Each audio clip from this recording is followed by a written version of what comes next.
But I think the development of full artificial intelligence will spell the end of the human race. It's a flying object and we don't know what it is. I would hope somebody is checking it out. It was a rocket or whatever, but incredibly fast, opposite direction. It was too fast to be an airplane. I'm glad the Pentagon is looking at this, because if it poses a threat, I want them on top of it. Well, the craft generates its own gravitational field. You said there's lights in the sky? The internet has become the command center for criminals and terrorists.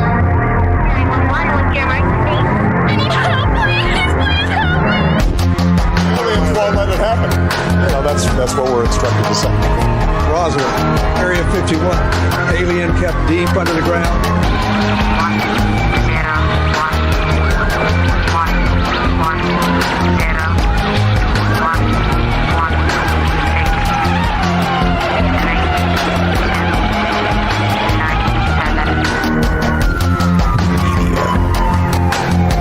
Doesn't have your best interest in mind. The government is self-serving. You're here for a reason. You're listening to Troubled Minds Radio.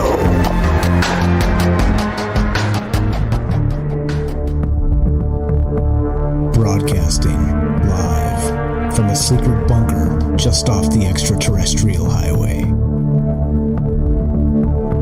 Somewhere in the desert sands outside of Las Vegas. From somewhere in space-time, loosely labeled Generation X on planet Earth.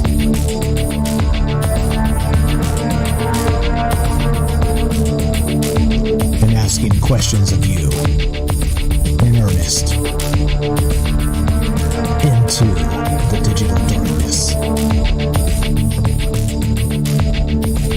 Good evening and welcome to Troubled Minds Radio. I'm your host, Michael Strange. I'm here with your co-host, Ash, the reptilian from Mars. And we'd like to say hello to all of you who might also have troubled minds. What's up, guys? It is Wednesday night, and that means it's the night we get together and talk about all the things we're not allowed to talk about. You know what those things are? Aliens, conspiracy, the paranormal, the government, academia, the 24-hour news cycle, and propaganda. And of course, that strange feeling that we're just living in some bizarre upside down. And that's really what this show's about. That's what this show's always been about. That's what this show will always be about. Because the longer you think about it, the more you start looking into anything, really, the more things just don't seem to add up, do they?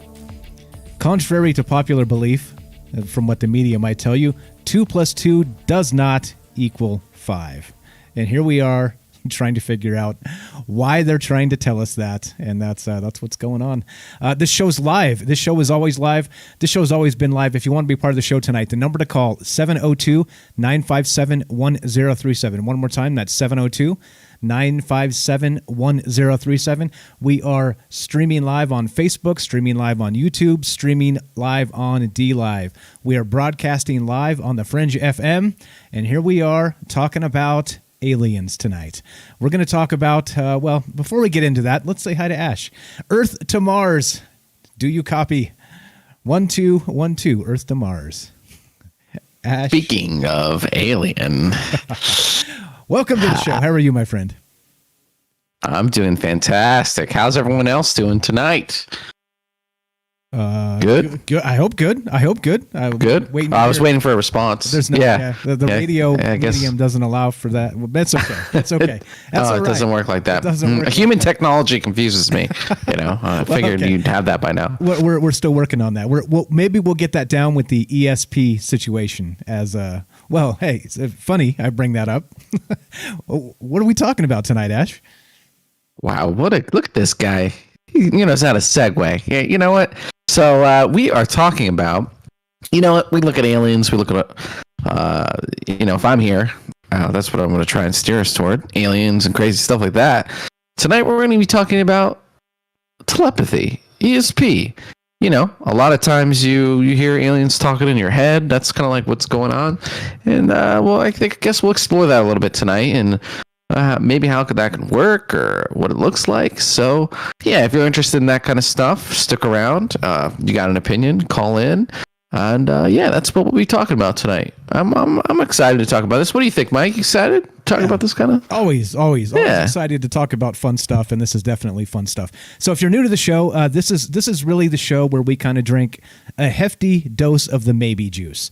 And what that means is we suspend our disbelief and open up our mind to all the possibilities and then discuss them as if they could be real. And tonight we're going to talk about the alien abduction phenomenon and specifically how many cases have suggested in the past that there's some sort of extrasensory communication happening with the alien abductors, as it were. And so that's what's on deck tonight. Again, love to hear from you guys. I know we've actually had people in the past call in and describe how they've had their own alien abduction experiences. So if you guys are comfortable with that sort of thing and maybe telling a story and you've had a similar experience, we'd love to hear from you tonight, or just your thoughts on the entire episode of Abduction, the abduction phenomenon. We had an academic on the show maybe a couple months back, and he suggested that the abduction phenomenon is not exactly reality. It's part of a hyper-reality situation that we cannot tell fact from fiction anymore in a world of mass media. So just again, throwing all the possibilities out there and talking about all the things, because that's what we do. But if you want to be part of the show tonight, one more time, that's 702-957-1037. One more time, 702-957-1037. You can go to troubledminds.org. That's the official website. There's a Discord link there if you want to join the Discord, and you can also be on the show that way if you don't like the long distance. I know we have people listening all over the world, and that 702 area code is from Las Vegas. So there we go. Let's get going and start about talking about aliens and the rest of this. So what? I know. Like for instance, one kind of that sticks out to me, just to kind of get the conversation started tonight, is I know Betty and Barney Hill, probably the most famous abduction incident, had some sort of telepathy where they implied, actually through regression in hypnosis, that there was some sort of a connection to the alien presence, to the alien entities, whatever you want to call them. It was nonverbal. And they were able to communicate directly into your mind with presumably maybe thoughts and pictures and memories and things like this. So I know that's one of them. And what do you know about that one and about this whole alien thing and the as we get started here? Yeah, so the abduction phenomenon. So you mentioned a few things. Just want to gloss over them real quick. If you guys don't feel comfortable calling in, remember, you can be anonymous, right? And that's the biggest stipulation with if things happen to you, right? And you believe they happen to you, sharing them will make you feel better, all right? You'll get it off your chest. There's other people with the same experiences. And based on the research I've done and we've looked at with Dr. David Jacobs and stuff, it's a percentage of the population who has these experiences. And that percentage is growing. So keep in mind, you're not alone. If you want to call in and share, you're contributing to an important conversation, potentially like contributing toward like saving the human race. Potentially, I don't know if that's true or not, but it's an important conversation to have, right? Potentially, right? There's a percentage chance that your contributions, if we talk about it, we help each other. And this is you could talk about it. We're not gonna make fun of you or anything like that. In fact, we want to hear what you have to say. So I just want to say that. And then, so what's interesting about the Barney and Betty Hill case, real quick, is that any abduction scenario you say could have just been you watching a movie or hearing about something, and then you have a nightmare about it, right? But Barney and Betty Hill was the first case.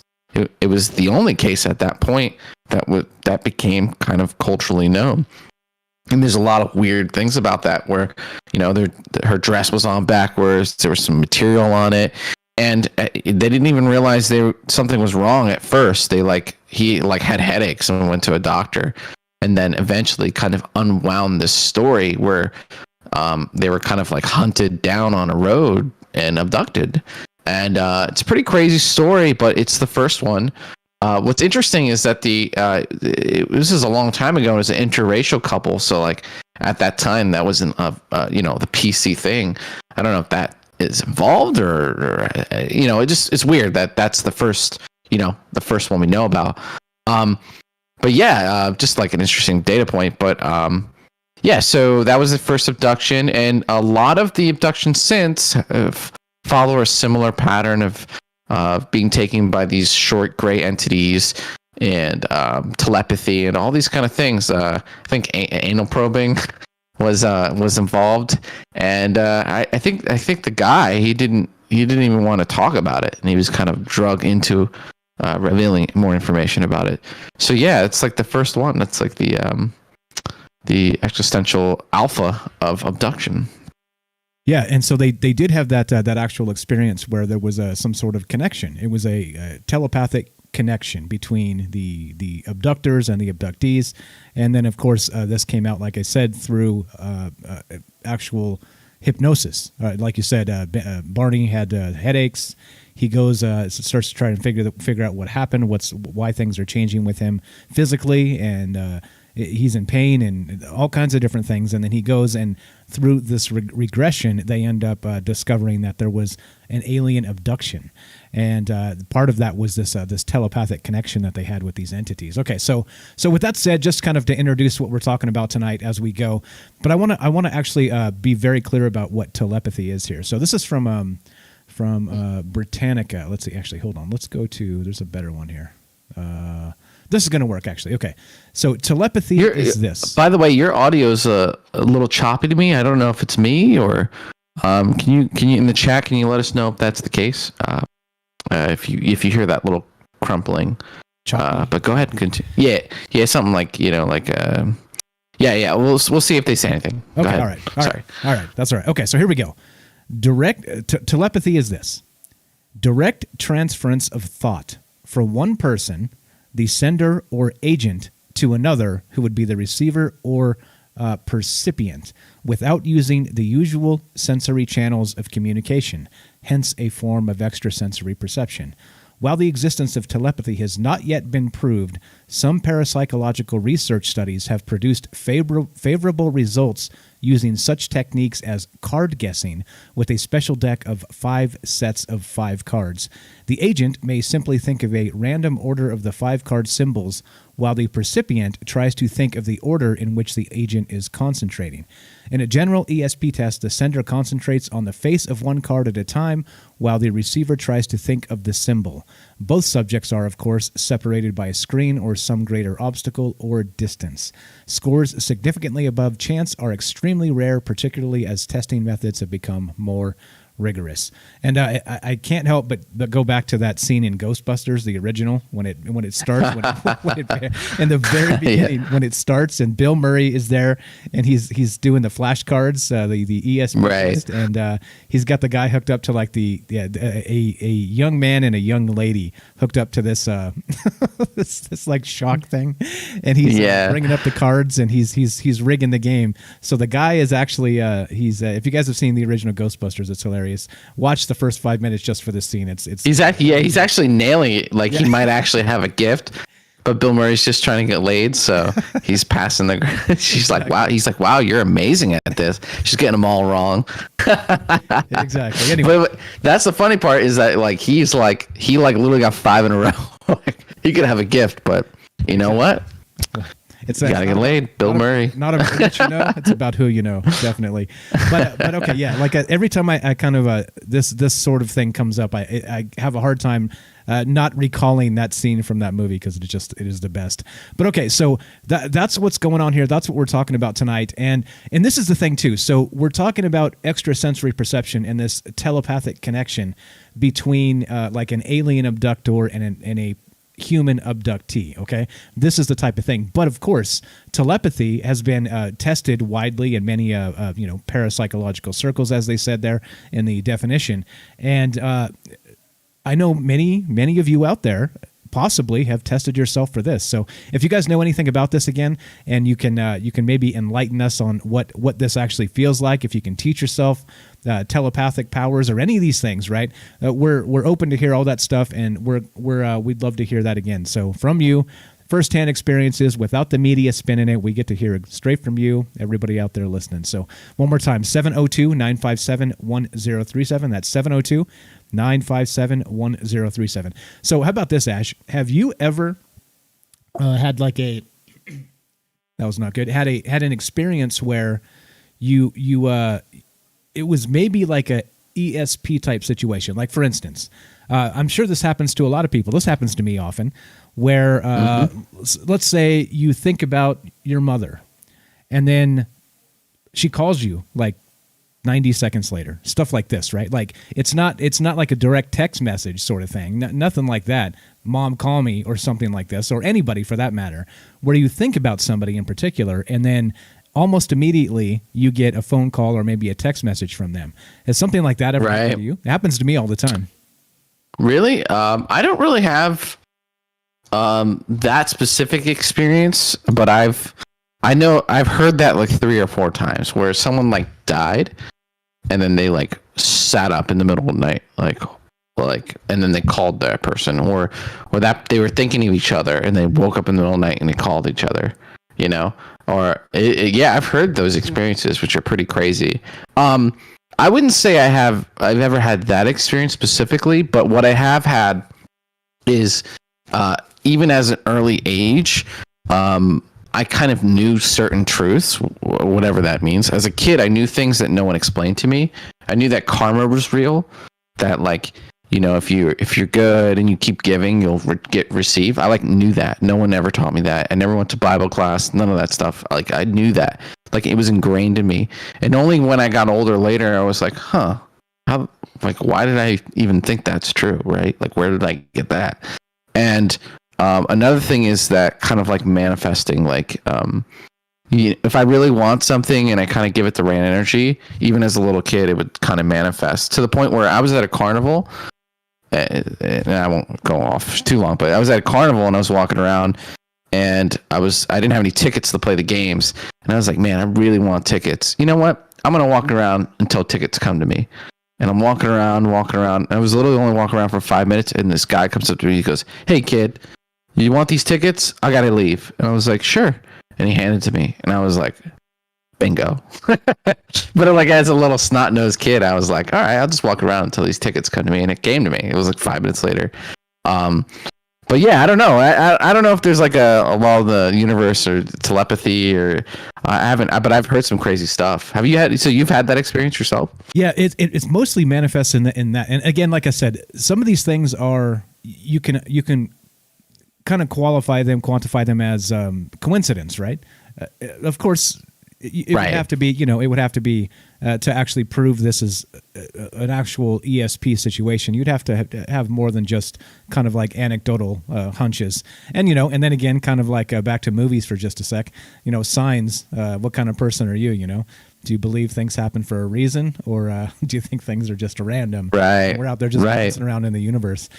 So I think that's really the question here. And yeah, so that's mostly how it happens with me. Like, directly, I'm thinking about a person, like, I haven't heard from this person in a while, or whatever. I wonder what they're up to, and then bing, I'll get like a text message almost instantly. Type. And it's not all the time. It's here or there, random, that type of stuff. But it does make you scratch your head and go, huh. Weird. It's a weird feeling, right? You can't say that feeling wasn't there, and then suddenly, boom, it happens, right? It's something about it, and oh man, I forgot what I was going to say completely.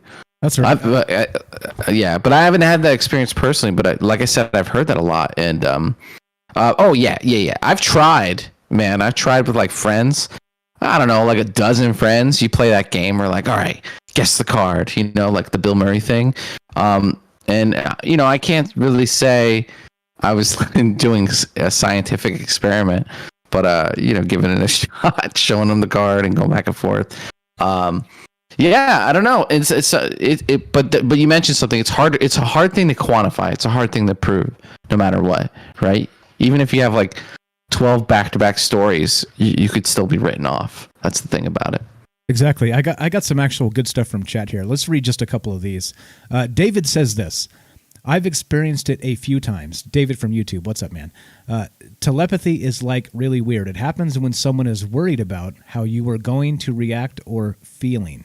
And so, right, it's almost like you put the thought out there. And, like some people have said that people are this interconnected grid. We're all connected in some way, kind of like with the Force, right? Something like that. Where when you do think about a particular person, you're able to reach out into the ether or whatever it happens to be. And yeah, there's one example. Here's Russ from Facebook says, I heard my mother call out my name at the moment of her death, and I was asleep upstairs, and my brother knocked on my door and said, yeah, I know, Mom just passed away. And so things like that, right? Like kind of a calling out to loved ones. It's definitely at the moment of somebody passing like that is a super traumatic moment, and you would expect that whatever powers they have, they're going to push as hard as they can to try and say goodbye, right? Or things like this.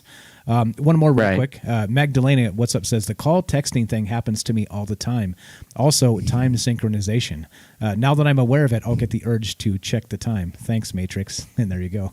There's the interconnectedness of us in the Matrix. I've had dreams, and the next day, they're like almost like, you know how like peyote, you take peyote and it's like symbolism and stuff. It's kind of like in my dream, I'll have a bunch of symbolism, and the next day it plays out one thing after another.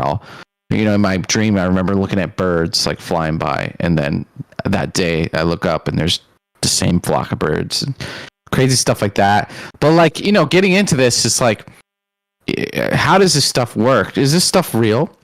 So let's pretend it's real.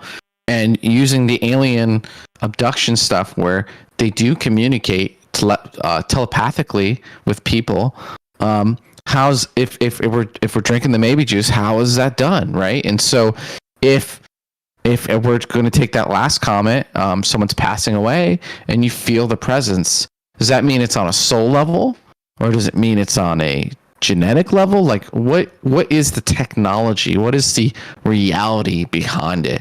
And that's like a burning question for me. It's like, how does that work? Because if you can understand how that works, you can understand a lot about, the universe that you live in.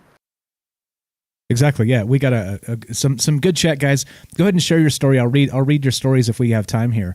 But as always, love to hear from you. Instead, calling and hearing your account in your own words is the best way. And we have one call on deck, which we're going to take right after the break. What's up, Beechwood? I see you there. Hang tight. But that's what we're doing tonight. We're talking about extrasensory perception, some sort of telepathy.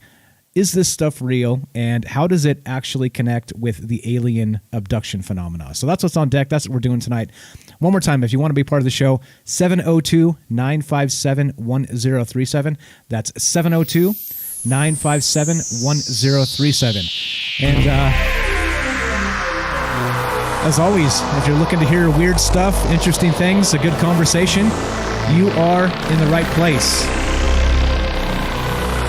And S on YouTube says brain Wi-Fi. Brain Wi-Fi. That's a good way to put it, right? That's definitely a good way to put it.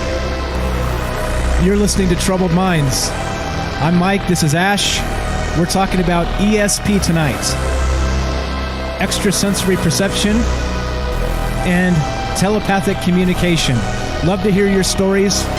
If you experience this ever or at all, or if you think this isn't real, no problem. We're open to all of that. One more time, love to hear from you. 702-957-1037. Hang tight. More strange conversation right after the break. We'll be right back.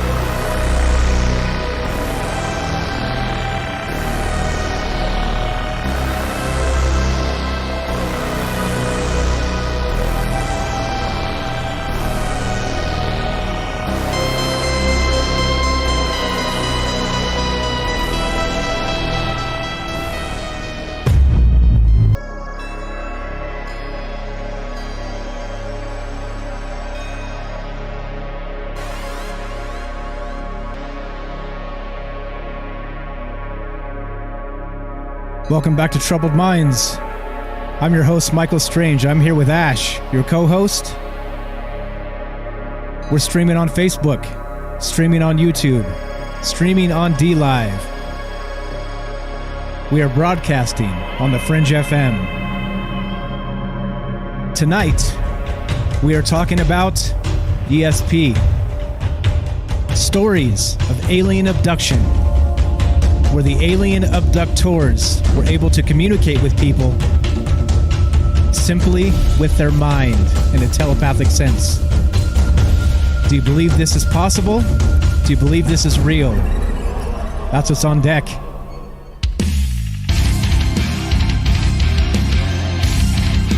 If you want to be part of the show tonight, the number to call is 702-957-1037. One more time, 702-957-1037. Click the Discord link. TroubledMinds.org is the official website, and you can find all that stuff on the website itself, the phone number, the Discord, and everything. And we're also streaming right there on the front page of the website. All right, let's go. Let's go to these phone calls. We got a couple calls already, which is fantastic. Thanks, guys, for calling. Beechwood, you're on Troubled Minds with Mike and Ash. How are you, my friend?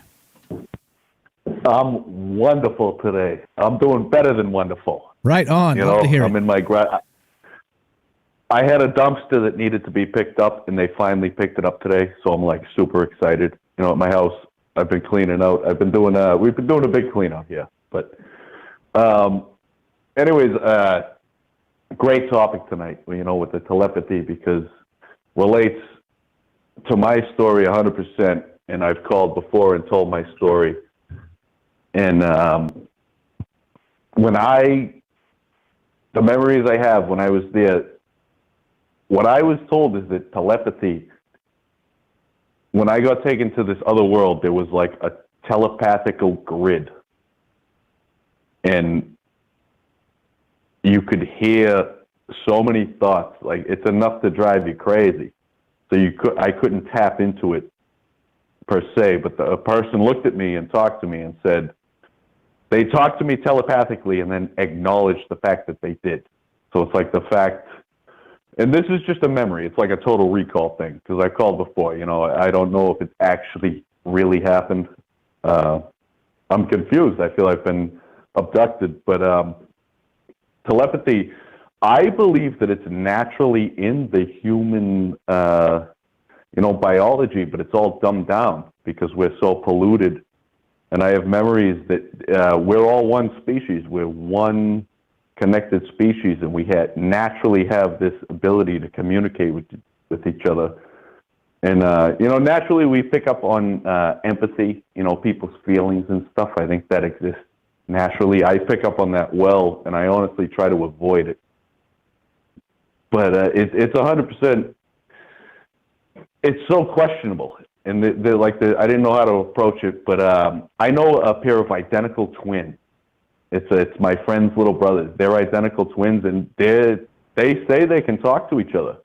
And I've heard before, about identical twins coming up with like their own language, and it's almost scientifically proven when you do the research and watch the stories.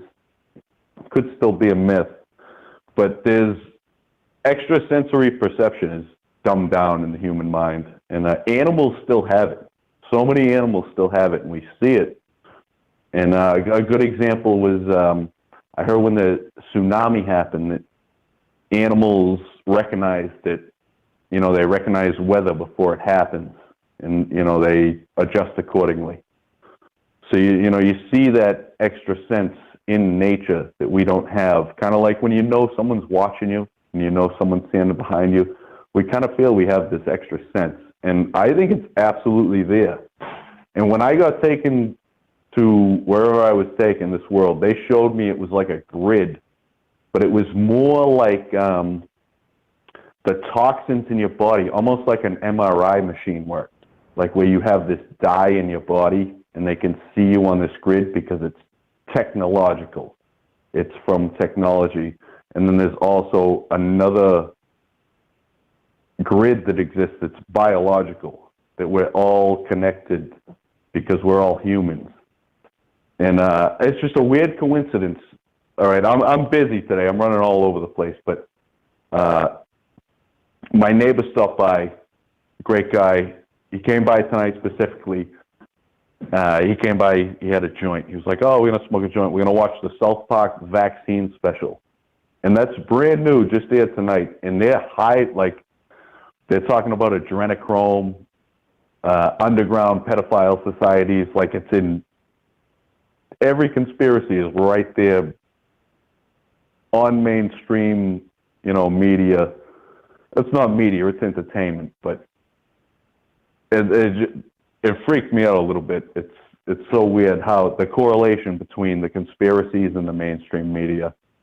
And I know that doesn't have to do with telepathy, but that's how I figured I'd start. It's such a big topic. I didn't know where to start. But yeah. I know that so many people have had experiences with it, and I want to hear them because I was told there's a grid, and we have this connection, and there's clues in all mainstream movies and media about it. Exactly. Yeah. So you believe it's real. Have you had any specific instances where you believe personally that you're a receiver or able to tap into this ESP in any way?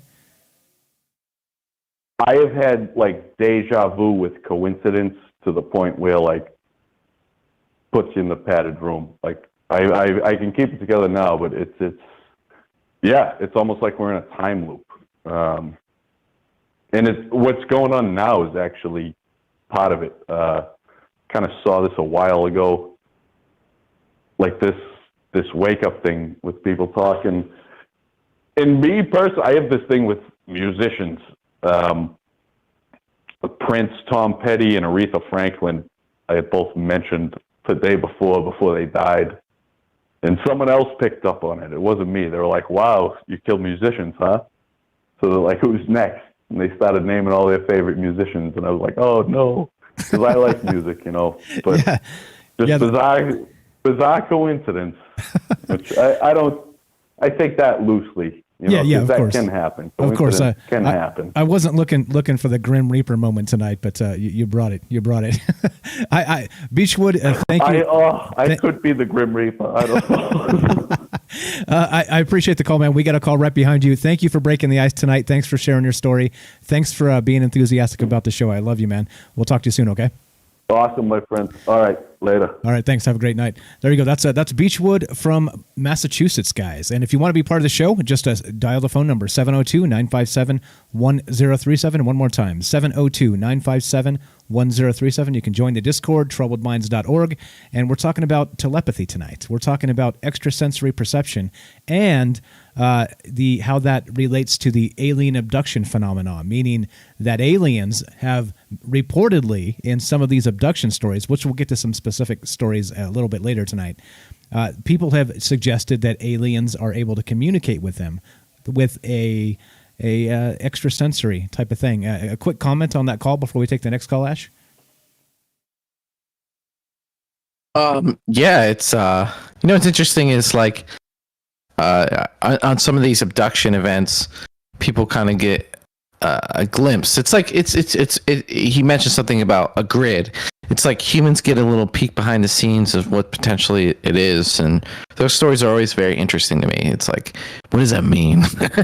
Humans are all a grid, and we're all of the same essence, or it's really interesting stuff. Thank you for calling in, and I didn't hear your story. I wasn't here that night for that. But I'll have to go back and check that out. Yeah, we'll revisit that at some point as well. Okay, let's go to the next call. This is Michael in Virginia. You are on Troubled Minds with Mike and Ash. How are you, my friend? I'm doing great. How are you doing, Michael? Doing very well, thank you. What do you think about all this extrasensory perception stuff? Tell us what's on your mind. Oh no, I can verify an experience that I actually kind of like an experiment I did. I started doing psychic readings probably in the early 90s. Okay, it was just one of those things in life where it was the next thing to do. It kept coming up, and I'd always, in the back of my head, can I do something like that? So I did. I set out to do it, and I did. And got a hold of a phone line. It was called I think Psychic Friends Network. Dionne Warwick had it. It was way back when. And about 4 months into doing readings, because I'm clairvoyant. I can't really use anything else but visual. And I started seeing these little dots of lights, and they would be moving around door frames and the windows, just around the edges. But only when I shifted up, okay? When I came out of the reading, they were gone. And I just kind of noticed that. Now, I used to live in Lake Havasu City, Arizona, and had some friends up there. So they invited me up one weekend. You're having a pool party. Everything's in the middle of summer. And all this had been going on, with the readings and whatnot. So I went up, and I said, hey, guys, I got an experiment. I want to see if you can see what I see. And so I sat by the pool and got really quiet and started shifting up, and then started seeing these little dots of lights floating around. And lo and behold, everybody else saw them. And, I didn't tell them what was coming. I just, I was looking at the sky, and they started looking around, and they, started, asking stuff. And I finally said, what are you guys seeing? And I said, well, I see these little dots of lights. I said, okay, good. And so the ability for ESP is there, plus it just became visual for everybody. Okay. Now, after that, and I didn't know what was going to happen. I just, was kind of farting in the wind. And so, a couple of people a few weeks later had gotten a hold of me from that party, and they said they were still seeing them. So my impression of that, and I could still do that today, but my impression of it is you open up a certain frequency in someone, and once that's open, if they're open to seeing that again, they stay open to it. Okay, so that's a part of, I guess, ESP if you're talking about. But I think ESP suggestion, sending someone an image, is a lower level. That's sort of the beginning of it. And when you can do something else like that, and because I ran into people later on that were seeing them. I thought I was, not the only one, but I didn't know anybody else that was. Suddenly I was working at a bar bartending and talking to some people, and suddenly we were talking about, and everybody was seeing these little dots of lights, but we didn't know each other. So, and I looked it up on the internet that it was supposed to be an entopic phenomena where the white blood cells run in the back of the eyes along the capillaries, and only certain people can see them, but I didn't start seeing them until I shifted up in consciousness after I started doing the readings. So I don't know if that's part of it or what's going on with that. But yeah, ESP is there. And that's how the aliens, they get a hold of your brain frequency. And that's how they talk to you. It's through your brain frequency. It's not just you. It's they get a hold of that opening or something in there that's open to that. So yeah, it's 100% possible. It does happen. Okay. So were you actually ever able to find out what those are they orbs? Are they like more like pinpricks in the sky? I don't know. I mean, even today I can sit and watch. I watch the sky, and they'll just start, filling the place up, and they're running around, and they're just there. Okay, and also this is another thing. When I'm watching them, if I'm really quiet, and let's say I have to get up and run around and get my heart rate up, and I'll sit back down real quick, and then I can see my heartbeat in the little dots of lights because they'll vibrate or kind of jump back and forth with my heartbeat as they move around. So that team tells me that's internal. Okay, it's something coming from inside out of you, but I can see my heartbeat doing that. But they still move around, and for the longest time, I couldn't see them until I shifted up until 2009, and I was in an office building. I actually had a job in an office, and I was looking out the window, and suddenly I could just see them. I didn't have to shift up anymore. So I have no clue what it is, where it is. All I know is it's been something that's ongoing for years now, and what I've done lately is I'll go into a meditation. And, I have to have either up against a white wall, actually is the best, in the room, in a white wall, with the lights on, or against the sky. And I started seeing the dots of lights, and then right at the bottom, and I have to say it's a frame. It's like you're looking through a window frame in a sense, but at the bottom I'll see a dot of light just go straight across real fast. It's a beeline. And if they're following the capillaries, they don't do that. It's a straight line, and then it came back the other way. And that right there tells me that that's not your capillaries. Yeah, it's if it is not a biological thing. You know how they, Not a biological thing. Sorry, go ahead. Yeah, exactly. And then I kept thinking about how they put these you know, how your eyes take in, like look at a tree, and how you see the tree, it reflects into your eye, then it reflects back out. Because if it's in the back of your eye, the tree's upside down, but you're looking at the tree right side up. So somehow there's got to be like a telescope effect, reflector, or refractor, whatever it is. That exact same thing happens to where the light goes in, and then you can see what you're looking at. But I think it goes in, turns upside down, and you're looking at it, goes back out, so you can see it. So are our eyes telescopes in that sense? But what happens is, even after the dots of lights, and if I stay there long enough, then I'll start seeing a little black dot up at the sky. Gotcha. Okay. Interesting. So you, we're odd to me that you can, so you basically taught others how to do this. I know you've probably heard of like the DMT experience and ayahuasca and things like this. They say that, like an ayahuasca experience, you can have a shared commonality in a dream. It's like, it's almost like everybody takes it and it has like the same or similar dreams. And then when they come out of it, they're able to independently explain very similar things. So it's like, to me, that is like, somebody out there is either like kind of beaming the dream into them through maybe this sort of ESP sort of situation, or maybe one person is taking the lead and sharing the dream state with everybody else. And in either case, that right there kind of it does like you're describing, where you're able to kind of share this and show people how to do it. Interesting stuff. Ash here has a question for you real quick. Go ahead, Ash. Have you heard about people who are able to summon like UFOs or orbs? I know that's kind of been like a rumored thing, but this one guy did it, and it was just like an older channel because I know the video quality was bad. But they like took him out, and there was kind of a joke, you know. And he's like, "Yeah, I can summon UFOs," and he starts meditating and channeling, and all of a sudden they're in the sky, and the news reporters and the cameramen start freaking out because there's all these orbs in the sky. So would you akin that your experience was something similar to that? I've actually had that experience. In Arizona, I lived in back in '95. From 1986 up until at least 2014, I lived out in Arizona, and it was just wall-to-wall UFOs. And I lived in a small town, and, you know, you see the stuff in the sky, you don't know for sure what is it, and you have stuff going on. People in that town were actually getting abducted because they would come up the next morning, because we have a coffee shop we'd hang out in. They come running in all freaked out, and they had all these lights in front of their house, and they were scared. They were so bright and all this stuff. And it wasn't the type of town where you could drive a car through and put the headlights up against the house and scare somebody. You just couldn't do it. I mean, it's just too small of a town. And so I sat out. I had a friend up there, and I told her, you know, she had a house there, and I said, "This is what I'm going to do." I think it was a Thursday night, and usually at dusk you would start seeing these little dots of light, orbs, or, you know, satellites, or whatever you want to call them, flying across the sky. It would start at dusk and go till about 11 o'clock. And so I sat there and I told her, and this is the thought I wanted us to both think, was if you are truly extraterrestrials, and I was looking to the east, and there was a little... it was a mining town, an old mining town, and there was this hill across the street, stuck up, and I said, if you're truly extraterrestrials, this is what I want you to do.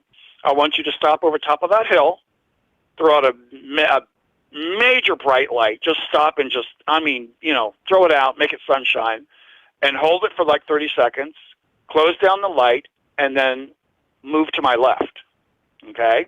So and I told her what I wanted, so we're both thinking that, and I was, you know, thinking it, and it's getting to dusk, and the star that was there last night is still there, and I'm thinking, okay, maybe this isn't going to work. And all of a sudden, this two-seater plane comes flying underneath, and it, you know, visually, it's underneath the star, because the star's way off, but, you know, it's over top of the little hill. And all of a sudden, this star just started getting bigger, like it was moving in, and just threw out this immense bright light. The plane disappears completely. You don't see it. And we're both sitting there like, okay. And it goes, hold it, and then it, you know, closed down the light, and you can still see it. Then it moved off to the left. Interesting. So yes. So from your yeah, you can do that. I've done that before. Okay, all right. So definitely that I think you could, like, by definition, 100%, that is a contact with ESP, with this telepathic. You asked for something to happen specifically, and bam, this thing happens right in front of you. That's amazing, man. That is absolutely amazing. Yeah, and my question was, the people in the plane, did they notice? Right. You know?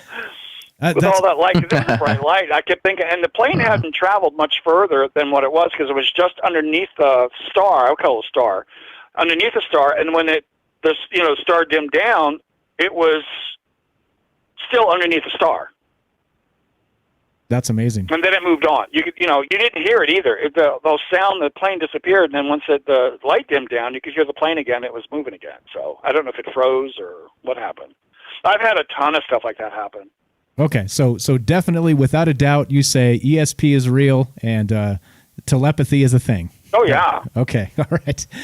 Oh yeah, definitely. Okay, we got to go because we're coming up on a break here. I appreciate the call, Michael. As always, fantastic takes on this stuff. I love your firsthand knowledge and experience. It's good for people to hear this stuff because, like I said, in scientific circles, they say, well, this stuff doesn't exist, right? So it's good to have people out there with firsthand experiences. Oh no, it exists. Yeah, it exists. Exactly. Right. That's why we do it in this format, to kind of take all calls. You're the best, Mike. Talk to you soon, okay? Have a great night. Thanks for the call. There you go. If you guys want to be on the show, that's Michael from Virginia, and he says it's very real. He says he's been able to do all of these things that we're talking about, and this is not a joke. This is not a situation where we're just kind of making stuff up, and the science is needing more evidence. Needs more evidence. Quick take on that, Ash. We got about what are we at time-wise? I think we're good. You got like a minute, I think, if you want to wind this up. Minute's more than enough, Mike. I got a minute. So William on Facebook, he says, summoning UFOs makes me believe these are not extraterrestrial, but rather extra-dimensional beings. Let me break down a fast theory. What if we are all here experiencing Earth life on vacation, and that our servants are biological robot gray aliens? Maybe not for all of us, maybe for some of us, are willing to service us in a sense where that you can summon them because they are our servants, and that we are not supposed to be aware of our experience. The remote viewers, viewed the that first abduction case we were talking about, and that seems to be the conclusion, that the aliens woke them up to memories that they had repressed, and then they were all openly talking about stuff, and then they repressed them again. So maybe we're here having experience. Maybe these are innate abilities we've always had, and that we do have now, and that we just forgot. So how's that? That's pretty trippy. That's pretty trippy and very, very concise. Nice work, sir. You are listening to Troubled Minds. I'm Mike. This is Ash. We're talking about ESP tonight, extrasensory perception, and is it possible to connect with an alien through your mind? Abduction phenomena over the years have suggested this is the truth. We're asking you, what do you think? 702-957-1037. One more time, 702-957-1037. More ESP, aliens, and telepathy. After the break, hang tight. We'll be right back.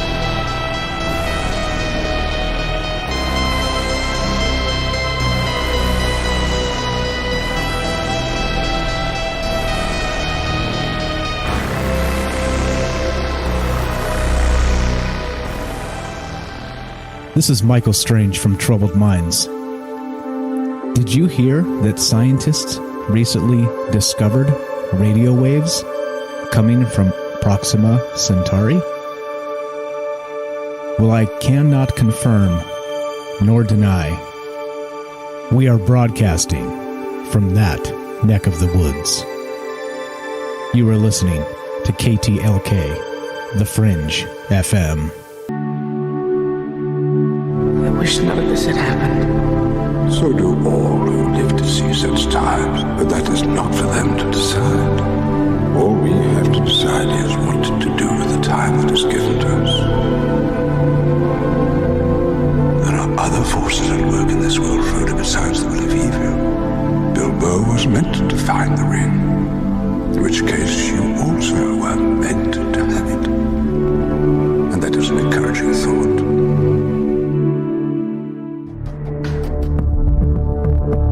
Broadcasting live from a secret bunker just off the extraterrestrial highway. Somewhere in the desert sands outside of Las Vegas. From somewhere in space-time, loosely labeled Generation X on planet Earth.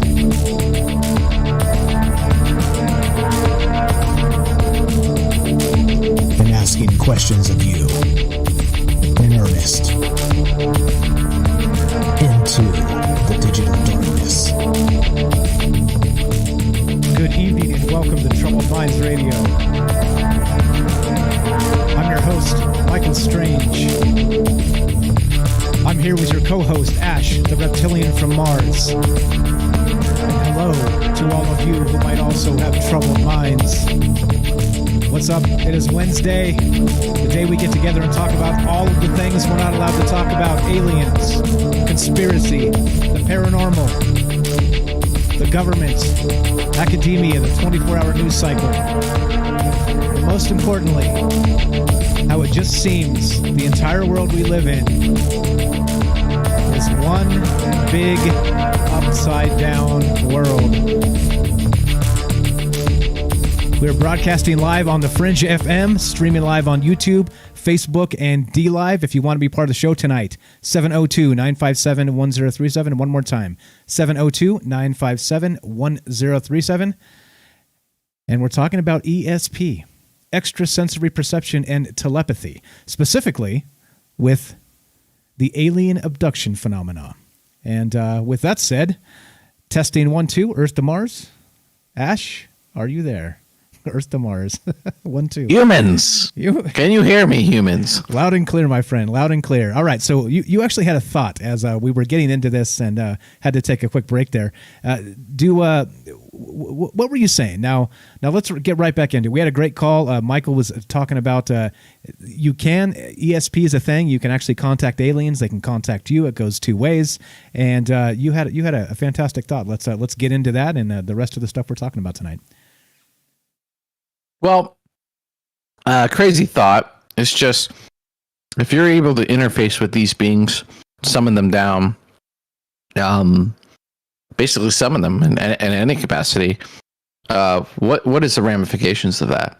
You know, how can we connect with these beings? How can we connect with anything, right? Like, it's first of all, and then how can they detect it? So a lot of the precursors to abductions that I've read about, and I've read a lot of them to try and kind of discern what the heck is going on with this, is that people will be driving along or they'll be sitting on their porch or whatever, and they look up and they see lights. And sometimes they'll see them, but no one else does. Or they'll notice them and someone else doesn't, right? So that's kind of the difficulty, is discerning their experience and like what really what's really happening and what isn't, right?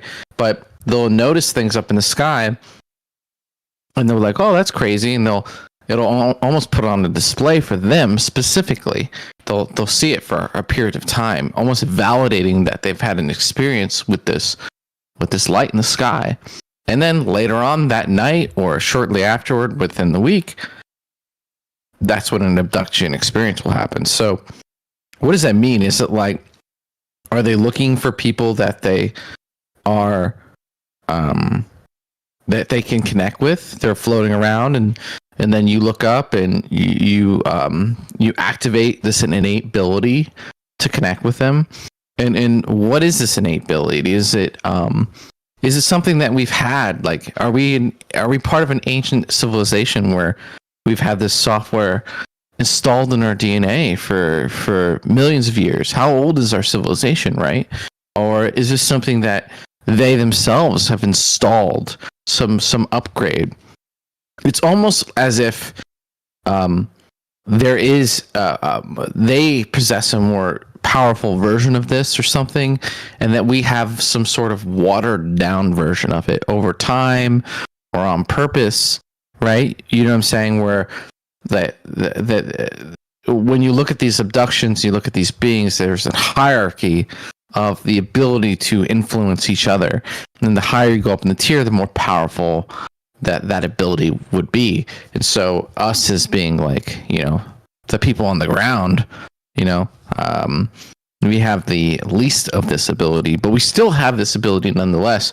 Or maybe we just are not educated on this or our gifts. Maybe we don't spend time cultivating them. I don't know. I don't have the answer, but like we always say, this is a questions show, right? And so when we look into these things, it brings all sorts of questions. Do you know what I'm talking about? Yeah, perfect. You familiar? Yeah. So I think that's all of it. Is that there are probably many things that we just forgot over time, that are still built into our DNA. It's very clear that we're programmed in a particular way to be a particular way, and that's part of that human experience.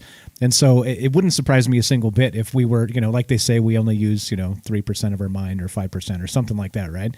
Like the saying is something like that, and that's backed up scientifically, as they say. But with that said, that just means that maybe a part of it is there and it's ready to be engaged, and we just forgot how to do it. So I'm with you. This is why we talk about these things, because there are people out there that can do them, and science is kind of crapping on it, saying it's not something that happens. So anyway, we got a phone call. Right. Let's take this phone call, and then we'll keep on trucking. Thanks for all the calls tonight. Appreciate it. Let's go to Mr. Mission Control from YouTube. What's up? You're on Trouble Minds with Mike and Ash. How are you, my friend? Hey, Mike. Hey, Ash. Not much. Just got bored of gaming, so checking the tubes and happened to catch you. Curious Bunny referred you several months ago, and I've been listening to your shows, and I just haven't caught you live, but maybe a couple times. And so, I cover metaphysics and political commentary, but I delve into metaphysics because I grew up, most of my life spent studying the occult and metaphysics, aliens and magic and ritual magic and the religions of the world and the left-hand path and stuff like that. Aliens and like ESP. I've got ESP, and I'm kind of psychic myself. Developed it, but when I was a kid, I was naturally like that. Got empathic with horses and cows, and natural dog and cat empath. I can tame animals down. But I noticed that when I for my ESP, right when I get ready to do something wrong or something bad, my vision will get all blurry and I'll get dizzy for a second. Like right before I say or do something that I shouldn't do. That's a natural response. But these frequencies, we're all subject to. We're subject to frequencies. We're creatures of frequency. That's what we perceive is these frequencies. So particles and waves and photons and stuff. Yeah, so we'll actually get to at the last bit of the show here. We'll get to quantum entanglement and how maybe that plays a role in this. But so you're saying that ESP and this telepathic communication that comes from aliens or even person to person is real. You're saying this is very real. Yes, it's very real, and it doesn't stem from any DNA manipulation or special part of our brain. It's very primitive. All animals have this. All conscious entities, even they did a study on cuttlefish. I believe it was you last night. Somebody last night said that they did a study on cuttlefish that proved that they could learn and were smart and they could communicate and everything like that.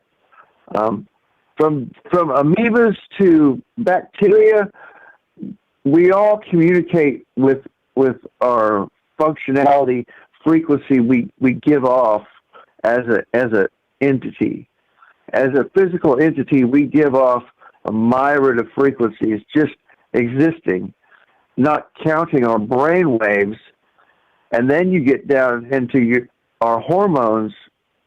Our hormones, we give off, we communicate with our smells, our hormones, too.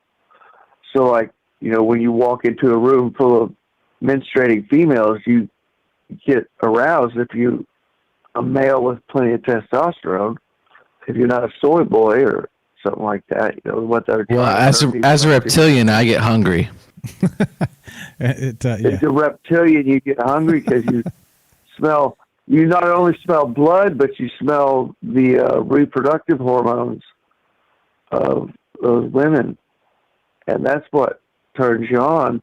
But yeah, as a reptilian, I guess if you smell blood, you All right. Mr. Mission Control, you are a first-time caller, and it's a pleasure talking to you. I'll talk about the cuttlefish here in just a sec to kind of wrap up what you're saying. I appreciate the phone call. Look forward to talking to you in the future. Okay. Yeah, sure. Everybody, check my channel. I saved my videos, but I'm on my last strike on my main channel, so I've got to be a good boy. And I got backup channels. It's all posted. Mr. Mission Control 2.0 case, but I'm all over BitChute. I'm on Odyssey, Odyssey Library, and BitChute, and all you got to do is search my name for social media, and you'll find me. Got it. But I do a show once a day, and I need some more subscribers, so a shout out wouldn't hurt me. All right. You just got it. You just got it. Thanks for your time, man. I appreciate the call. We'll talk to you soon. That's Mr. Mission Control on YouTube, guys. All right. So what he was saying, actually, we talked about this on the news show a couple days ago, is there's a study that came out where cuttlefish actually were able to pass a cognitive test designed for human children. All right. And so oddly enough, that it was called the marshmallow test. Okay. And so meaning that, what Mr. Mission Control was saying there is that entities are conscious and beings even to the smallest level are conscious. And so the marshmallow test for the cuttlefish here, designed for children is they put one marshmallow out in a room with the kid, and they tell the kid, you can't eat the marshmallow for 15 minutes. And if you don't, in 15 minutes, you get 2 marshmallows, right? So you delay the pleasure principle or the food dynamic of yourself, and then you end up getting double, right? What you would if you're able to delay it consciously. And then they did some sort of a test here with these cuttlefish, and it apparently they were able to pass and understand that they would bypass a particular food source if they knew on the back half of the time structure that they would get a better food source. And so anyway, pretty interesting stuff there. That's what he was mentioning.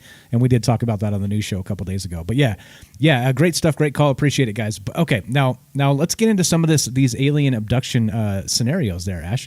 I know we've got a few here where people have claimed that they've been abducted by aliens, and they've been had the ability to communicate with them telepathically. Do you have one for us? Let's talk about that. Yeah, so I have a few abduction cases. So first, I just want to make the case that there's quite a few, and it's in the mainstream. And then we'll very quickly build the case here. So I have the abcnews.go.com. Send it to you now. This was actually back in 2009. This is quite a while ago, but the abduction phenomenon's been going on for quite a while now. And over time, you're kind of building a case of, if you have 1,000 abductions to kind of pull from, supposedly, you can start to kind of sift through and validate some certain things. So in this case, this is on ABC News, very mainstream medium, literally mainstream media, right? As people will say. But this is about a man named Romnak who basically wait, is this the right one? Oh no, I'm sorry, I have the wrong one here. I'm getting confused. No, No, okay, no, this is the right one. So, okay, so Romnak, he sees some UFOs during the day, and then later on that night, he gets a knock on his door, and he goes over to the door, and as soon as he opens it, you see some individuals here, and what he thought was he thought they were a bunch of kids wearing some weird masks, but as he got closer to them, he could see that they had large bulbous heads.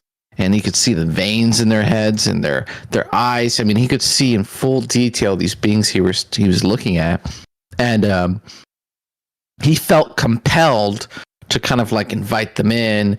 He was terrified, and this is very common, like human instinct. Once you see something like this, once you see a being, this like this wave of fear comes over you because it's something you've never seen before.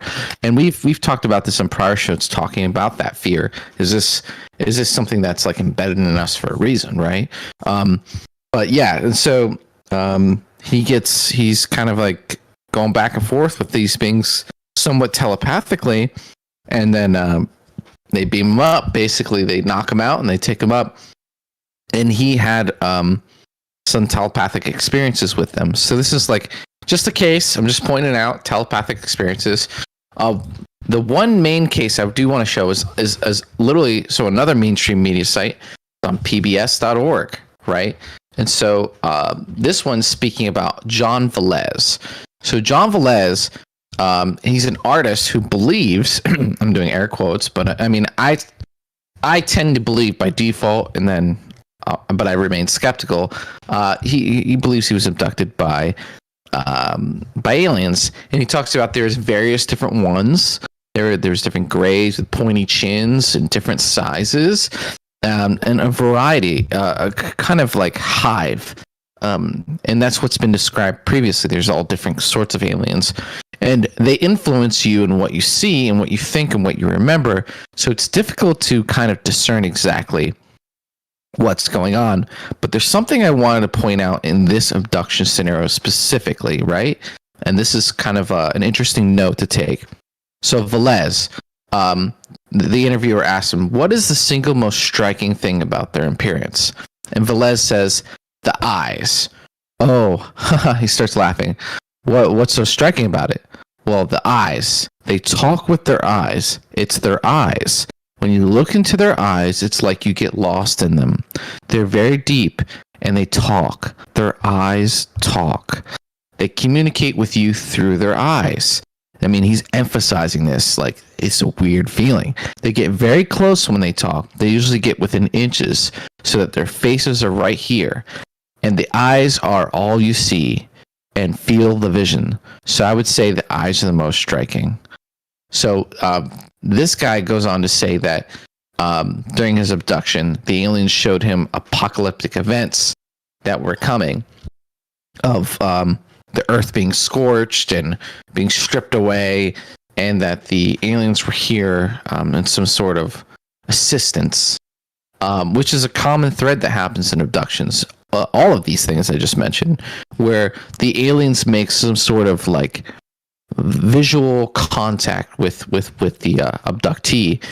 And what I would say is that, and what is kind of a conclusion that people are coming to, is that the aliens are looking through your eyes, and they're accessing your optic nerve, and through that optic nerve they're transferring to your brain, and they're able to. People have felt them scanning their brains, where they're randomly seeing images as they traverse the neurons in their brains, and they're scanning their memories, and then they also feel them planting or receiving memories or ideas or images, a lot of times of them communicating that there is some sort of catastrophe that's upcoming, or they'll communicate words, we're not here to hurt you, you shall be returned, everything will be fine, and also influencing their feelings about whether or not they should be calm. Calming them down is a very common thing, because I mean, if three things are standing around your bed when you wake up, what's that one guy who got abducted in the woods? As soon as he woke up, he grabbed some equipment and started swinging at some grays, right? And he like busted one of their heads. So these creatures are not physically adept. You could tear through. I don't care who's listening right now. You could tear through like a whole crowd of them, and so this is one of the ways they control us. So what is this technology? Is some of it technology? There's been other times where aliens have approached humans, and from a distance they've communicated things. And so what is the ramifications of this? If we're to believe that abductions are real, then are we to believe that this is possible? And it goes on and on. Hybrids, they communicate with each other without moving their mouths, without communicating physically. And in fact, the Greys and a lot of these things, when you supposedly have no, like if they're slit in their mouth, it's literally just a slit in their mouth in a pocket. There's no system for them to, like, no lungs, none of this. So very interesting. How does this work? Is this just purely technology? Is it genetics? Is there some sort of soul component? Where does one thing end and one thing kind of begin? And I think that's a very, very striking there, that they speak with their eyes. And I think that probably nothing is more direct, meaning telepathy, than that right there. Like non-verbal communication. It's kind of like that, the Star Trek type of mind meld or whatever they call it, where you're able to get close and just be able to pass information on like that. And that's what we're talking about tonight, guys. If you're into this and you're into this conversation, we're talking about aliens. We're talking about the abduction phenomena and how people have described coming face to face with actual extraterrestrials and then not having a verbal conversation for, I think, some obvious reasons. You could expect that they probably don't speak our American dialect or wherever it is that they end up in the world, right? But then an actual conversation that happens without words, and that's what we're talking about tonight. And as always, you're in the right place if you love this type of conversation, and we'd love to hear from you tonight. Had some great calls already, but do you think ESP is real? And how about alien abduction, that phenomena? And do you believe in telepathic communication? That's the question here. And that's what we do. As we do it, that's what we're doing tonight. And yeah, holy smokes, man. They speak with their eyes. I think it's nothing is more telling than that regarding all this stuff we've been talking about. We got a minute left there, Ash. Anything real quick before we take a quick break? No, and if you look in the abduction phenomenon stuff, and I'll give it some credit, guys. There's a lot of merit there. Seriously, like you should look into it. Scientists, researchers have looked into it before, and at the expense of their career, which is pretty much what it is, they've kind of believed this is an experience. And there's a lot of commonalities in their stories, and it's pretty amazing what these beings are able to do. And us as humans, we gotta kind of think, how is this possible? Our government is. Right, our government's asking that question. So, call in. Tell us what you think about all this. 702-957-1037. One more time. 702-957-1037. This is Troubled Minds. I'm Mike. This is Ash. We're talking about alien abduction phenomena and telepathic communication. You're in the right place if you love weird conversations, because that's pretty much all we do. Hang tight. More after the break. We'll be right back.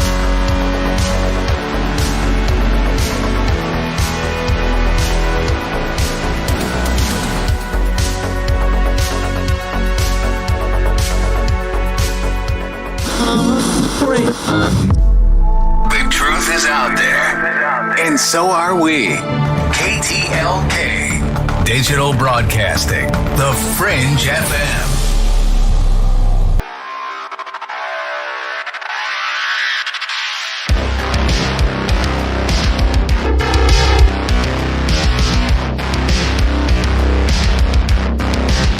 Welcome back to Troubled Minds. I'm your host, Michael Strange. I'm here with your co-host, Ash, the Reptilian from Mars. Streaming on Facebook, streaming on YouTube, streaming on D-Live, broadcasting live on the Fringe FM. Looking to hear from you tonight. Alien abduction phenomena, extrasensory perception, and telepathic communication. How real do you think this stuff is? Some people laugh and walk away and say you're all nuts. Other people say telepathy is very real and I can do it myself. What do you think? Looking to hear from you guys. 702-957-1037. One more time. 702-957-1037. And you could also join the Discord and be on the show that way. Phone number and the Discord link are at troubledminds.org. That's the official website. And that's what we're talking about tonight. Welcome back, Ash. You there? Earth to Mars. Earth to Mars, buddy. Yeah, I mean, yeah, I'm here. What's up? How you doing? Yeah, you already know. You already know. All right, here we go. So we had a couple interesting abduction phenomenon that just we discussed just before the break there. And so people are saying these things. They're saying they get abducted, and there's an actual telepathic communication that happens with these entities. And what these entities are, some people believe they're interdimensional things. Some people believe they're actual flesh and blood ETs from, Proxima Centauri or something. Or what are they? Some people say angelic or demonic. I don't know. Like, again, we're not here to answer those types of questions. We're here to consider all the things. But so I don't know. Maybe to wind up the alien abduction phenomena, maybe touch on Dr. David Jacobs just a smidge to kind of look into that. If you guys don't believe it, there are people that have done lots of work on this that don't get a lot of play in the media because, of course, people think they're insane, right? And Dr. David Jacobs is one of them. You want to talk about him real quick, and then we'll get into the science of ESP, of what the scientists actually say? Yeah, so Dr. David Jacobs is a professor at Temple University, I believe. And so he's a legit psychiatrist. And so just to slather it with my opinion, he's either a disinformation agent based on the government, or it's the truth. Like, there's no in between for me personally. He's basically interviewed hundreds, potentially thousands of abductees, and he weeds out the ones that he seems that are full of BS, right? And over time, he's kind of developed a narrative from interviewing them and kind of having so much data to the point where when things change with the abduction phenomenon consistently across them, he'll notice it in these abductees that he constantly has meetings with, like bi-weekly or whatever. Like, one starts saying it, then the other starts saying it, then the other starts saying it. So it's a very interesting phenomenon. I would take a look. He does regressive therapy where he kind of unwinds. He tries to reverse engineer the experience that they have, because supposedly they had they're under mental blocks. You're not supposed to remember the experience. It's kind of like the main thing. They want you to just go about your life. But yeah, so he does regressive therapy. He unpeels that layer and he gets to take a peek inside. And the story that unfolds from that is quite fascinating. And he has his own. There's a lot of people who kind of get involved with this, and he has his own take, his own beliefs on kind of the agenda and what's going on. It's not a fun conclusion, but it's not necessarily bad, right? So, yeah, I highly recommend taking a look at it. If you entertain anything in this kind of like woo-woo spectrum, that is one of the more legitimate things in my opinion. So take a look. The guy's name is Dr. David Jacobs. Punch that into YouTube. Getting old, man. I'm not sure how much longer he'll be around too to keep continuing this. It's a very fascinating story. So yeah. Do you want me to tell you? Do you want me to say more about what it is? What he thinks is happening, or any of that stuff? Okay. We'll have to do that another show. Okay. there's a lot there. Right. We got a couple clips here about the ESP version of this and what science has to say about it. These are your two clips, Ash. We're going to play these real fast as we talk about this and discuss. But if you guys want to be part of the show, looking to hear from you tonight, 702-957-1037. You can join the Discord. Troubledminds.org is the official website. The phone number is there. The Discord link is there. Come say hi. Join the Discord. It's a chat client, a voice client. Lots of smart people there, and the conversation goes on 24 hours a day on our Discord. All right, so let's play a couple clips here, and this is regarding ESP and this the what the government thinks about it. All right, kind of how they've looked into it in the past here, and if this is real or not. So let's go. Part 1. This is ESP action. Intelligence agency began Project Stargate. It was top secret. It's actually beyond top secret. Dean Radin, a scientist, worked on the program that employed about a dozen psychics and mediums. For what? For espionage. To see whether someone in the United States could spy on other countries from here. Right. Just using their mind. Right. Did it work? It did work, yeah. I was good at finding people. I was good at locating things. Angela Ford was with Project Stargate for 9 years. She calls herself a medium. The Defense Department preferred remote viewer. In a sense, were you hired as a psychic spy? I guess, yes. Her assignment? To look for missing hostages and fugitives without ever leaving this building at Fort Meade in Maryland. I was called into session and my boss asked me, where is Charles Jordan? In 1989, Ford says she was able to psychically track down a former customs agent who had allegedly gone rogue. I said, the man is in Lowell, Wyoming, and I spelled it Lowell. Ford was off by a letter. It was Lovell, Wyoming. Well, when my boss went to Customs and said, we're still getting the Wyoming feeling, Customs said, as we are speaking, we are apprehending Charles Jordan 100 miles west of Lovell, Wyoming. So you were right. We were right. There's no obvious explanation for how Ford obtained the intel that turned out to be accurate. But could it have been ESP? Not according to physicists like Caltech's Sean Carroll. Okay, so now we've talked about this in the past. Now I think we have some weird overlap here. So Project Stargate was actually run by the CIA, and it was a remote viewing program, okay? And so this individual says she worked for Project Stargate for the CIA or the government in some capacity, military, whatever it was. And she was able to, they asked her to find a particular individual. And she was able to put the feelers out there, put the whatever it is, the kind of dip into the ether and look for this individual. And she was able to get the name of a town. And she was off by one letter on the spelling.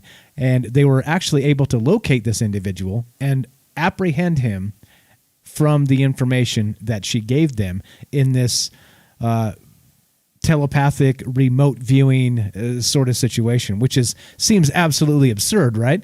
If you don't believe in this stuff and you hear stories like this, you got to go, what's actually happening with this, right? This is far beyond coincidence. You can't just kind of pick like a name out of the air. Like it's like, picking a name out of a hat and going, oh yeah, well, Michael Strange, he's in, this city. It doesn't work like that. And, like you're going to fail almost every single time. But I mean, this is the type of thing that the government's been looking into. So if the government takes it seriously and they've run programs kind of looking into this, I think maybe there's something to it anyway, right? I think there's definitely something to this. Can you actually explain maybe the difference, if you understand it, Ash? Where telepathy and remote viewing kind of are the same or different? Yeah, I mean, that's a $1 million question. As we're kind of cracking open the telepathy can of worms. It's like, first, is it real or is it not? If it is, there's anything there, what are the ramifications of that? So remote viewing in concept is sort of telepathy, right? Remote viewing it's just kind of like the clip is saying, is like for some reason, you're able to kind of go somewhere while meditating and discern and gather data on that area, and it's in such a low bandwidth format. It's almost hard to like read it, and people who practice it are better at it. But it's not really scientifically proven, right? So this is a little bit of the maybe juice. I will say that the people that I follow, the remote viewers, they've been predicting the future, which is a harder thing to fake. Let's be honest. I mean, you can still get lucky sometimes, but I mean they freaking draw it, and then I'll see a news article is the same picture. So it's like, oh, okay, that's weird. So, I'm not completely sold on that, but a lot of interesting information there. That's the Farsight Institute, farsight.org, I believe. You check them out. Let me know what you guys think. Like, am I crazy or am I not? And I love feedback on all that. But like, as far as telepathy and remote viewing, if one or the other exists, or they both exist, is it the same utility? Is it the same function? Right? Is it the same way that it's done? And the theory is that you have a soul. It's called an ISBE. IS is like is, meaning your soul, you exist. And BE is biological entity. So you are a combination of those. You're a soul in a flesh suit, and you have attributes from both. You have your deep genetic history and knowledge, and instinct, and then your soul has its own like instinct and powers that you have to kind of sort of this premonition that's feeling weird stuff, that's remote viewing, that's potentially telepathy, or it's a combination of the two. So, we're talking about some crazy stuff, but it's good enough for the government to try it out and use it to try and, the government, if it works in war, they're going to freaking do it. They don't care if it's like woo or not. They're going to give it a shot. Hitler was very interested in the occult, because anything that gives you an edge, even if it's 5%, can win you the war, right? So if it's good enough for the government to take a look, I think that we should take woo-woo more seriously, because let's say we look into 50 woo-woo things, it only takes one to really change the game, right? So I have a little frustration in my heart for the scoffing at these sort of things, right? It's okay. You're allowed. Johnny on Facebook says this is not possible, and there you go. And that's exactly the point, right? We don't know these things. We don't have the answers. There are people that say they can remote view. I cannot myself, so I cannot confirm nor deny. But that's why we drink a hefty dose of the maybe juice and talk about these things as being possible. There's people out there that say they can do it, right? And I have no reason to call them a liar at this point, but that's what we're talking about. Okay, Kelly says it's the same thing, just different names, and there you go. I think that's probably decently accurate. So let's go to part 2 of this. So then this was an individual that was contracted by the Department of Defense, I believe. They worked with Project Stargate, and they were able to remote view and find individuals that they were looking for. Let's play part 2 of this clip, and we'll keep on trucking.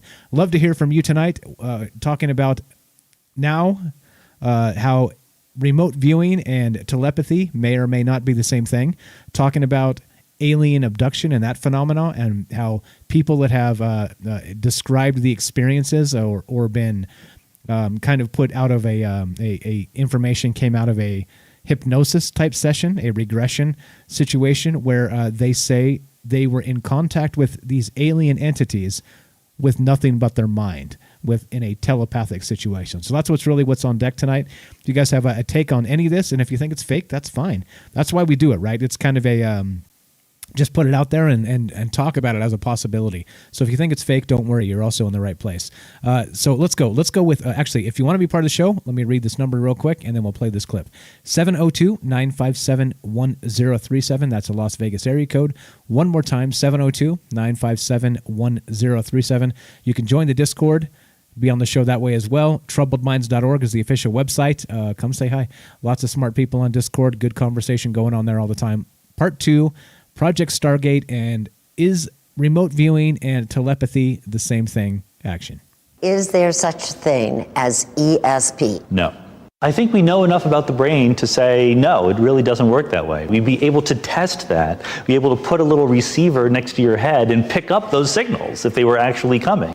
They can't detect it yet. You believe ESP exists? Yeah, of course.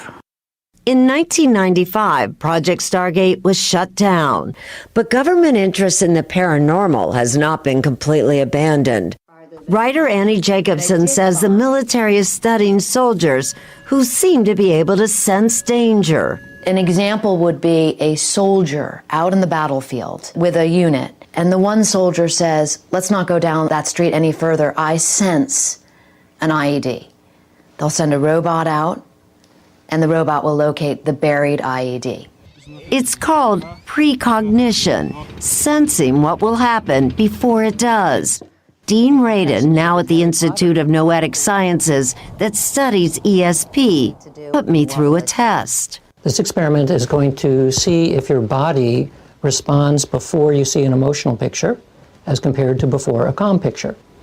And there we go. If the pupils of my eyes dilate before the disturbing ones appear on the screen, that's precognition. And I'm going to find out whether I have any special powers. We'll find out. And the answer is yes. That I am reacting before I'm seeing an emotional picture. 5 seconds before. Whoa, I sure didn't see that coming, which is why I have my doubts. But those who have seen people like Uri Geller and Angela Ford in action say you can't dismiss the idea that some people may have ESP. What we're talking about is something like a talent, similar to musical talent or sports talent. So there will be some people who are at the Olympic level. Most of us aren't there.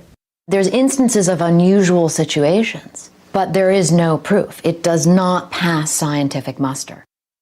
It does not pass scientific muster. Well, I think there's lots of things that we've talked about recently, and I'm not going to bring them up because, well, you know what happens when you bring up things you're not supposed to talk about that are electric fence issues. But let's just say the science is settled on many things, which, of course, is not really the case. So it goes the other way, too, doesn't it? I think it does. At least worth talking about. Michael on YouTube says, yes, you can, Michael. Yes, you can. Yes, you can. You can actually use telepathy. So that's what we're doing tonight. That's what we're talking about. Got a few minutes left if you guys want to be part of the show. 702-957-1037. Crazy stuff, Ash. That Project Stargate and the remote viewing. And so Kelly says on Facebook that it's the same thing, just a different name. Different, same utility, kind of two different names. What do you think about that? Yeah, it's it's kind of like back in the day we called the moon, a god, and the sun a god, and it's just kind of like we didn't really know, so we kind of just, with our depth of knowledge, we kind of labeled them what we understood, right? Like someone would come up, the chariot to the sky would drag the sun away, someone else would drag the moon up. And I mean, at that point, we didn't even know we were on a planet, right? It takes time to kind of understand the world we're in. And so, at the end of the day, there's just truth. There's just how the system works, what's the system we're in, and how does it work, and how do we interact with it? And, if there's beings that are ahead of us, that they're ahead of us, and they're able to traverse and do things we're not able to. And until we kind of understand it, that'll be the case. Maybe we can't understand. Maybe that's the limitations of being human. We just can't really understand. Maybe we don't have the intellect, the spiritual resonance. Maybe this is just a level you graduate from, and then your soul moves on to a more advanced level. I don't know. I don't have the answer, but these ideas of someone mentioned frequency. 10 years ago, that was not a thing. Like, people talking about the frequency that they kind of vibrate at, like morally, spiritually, that was not a thing, Mike. And that is almost common knowledge, especially amongst these kind of circles that we talk about these things now. It's sort of knowledge that was introduced. Is it real knowledge? Is it fake knowledge? Man, I don't know, and that's the thing. If you guys believe something, I'm not going to really be critical of you because I don't know. At the end of the day, we don't know. We thought the world was flat. Oh, maybe I shouldn't say that one. We thought, like I said, the chariots took the sun, and that's how the sun moved. Or, we learn things about our world as we go, and even with the world being flat, like, I'm pretty sure it isn't, but, I've never seen it, right? So, I'm willing to listen. And I think that's part of it, right? I think the quote from, was it Aristotle, said the mark of an educated mind is being able to, and I'm butchering the quote, obviously, but being able to consider things without accepting them as true. And that's really the essence of the show, and just kind of going through some of the evidence. And, it's more important for me to hear firsthand accounts, right? People that say, like Michael called in earlier and said, hey, look, I've done these things. This exists. This is real. That to me holds a ton more weight than any website or anybody trying to pimp their YouTube channel or whatever's going on out there. You know what I'm saying? Like you can look up all kinds of stuff on the internet, and you just never know. You never really know what's really happening with the world, and that's why we do the show. That's why this is all worth a conversation, because you just don't know. You just don't know. And here we are, like everybody else, just trying to figure it out, and not discount the stuff that seems to be way out there. Because think about it, 500 years ago, if you told them what today would look like, that would be way out there, and they would think you were insane. So right. What's 500 years from now going to be? Maybe everybody remote views. Maybe instead of commuting, we're remote viewing to work, right? Who knows? Who knows what the heck is going on with this? But anyway, we got like a minute left. Let's finish this up, Ash. Final thought tonight as we finish up ESP, alien abduction, and kind of got into remote viewing a little bit. Yeah, and we got into remote viewing because it's just like you said, it could be many things with the same name. So. During these abduction scenarios, people experience this telepathy phenomenon.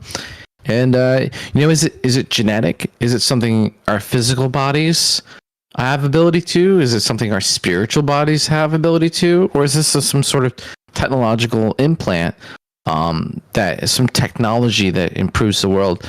I think whatever you kind of gravitate toward is the kind of person that you are, right? It would say a lot about the kind of person you are and what resonates with you. What's your frequency, right?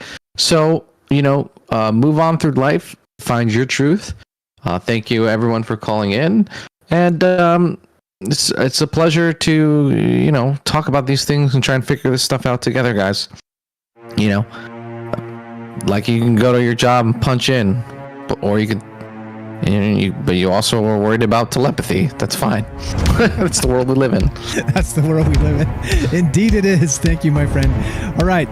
This has been Troubled Minds. I'm Mike. This is Ash. We're talking about, that's right, alien abductions. We talk about all kinds of stuff like this, telepathy, etc., so on. If you like this conversation, Tuesday, Wednesday, Thursday on the Fringe FM, 7 p.m. We'll be back tomorrow night. Be sure, be strong, be true. Thank you for listening. From our Troubled Minds to yours, have a great night. If you're listening on the Fringe, stay tuned for Joe Roop Lighting the Void. If you're on YouTube, Facebook, DLive, hang tight for a third hour. Have a great night, guys.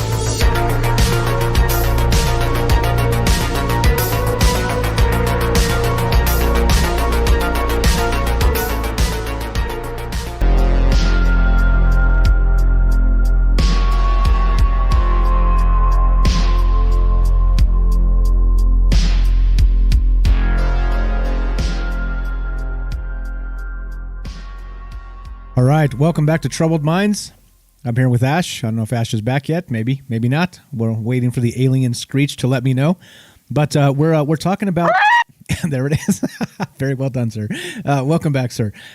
We're talking about all the things we love to talk about, right? Alien abduction, and people have claimed in the past that they have been in a mental contact, like a telepathic state, where the aliens or the entity or whatever it happens to be, right? Depends on who you talk to. Some people classify these entities as dimensional or flesh and blood ETs or cyborgs or, angels or devils or, archons or everywhere in between, right?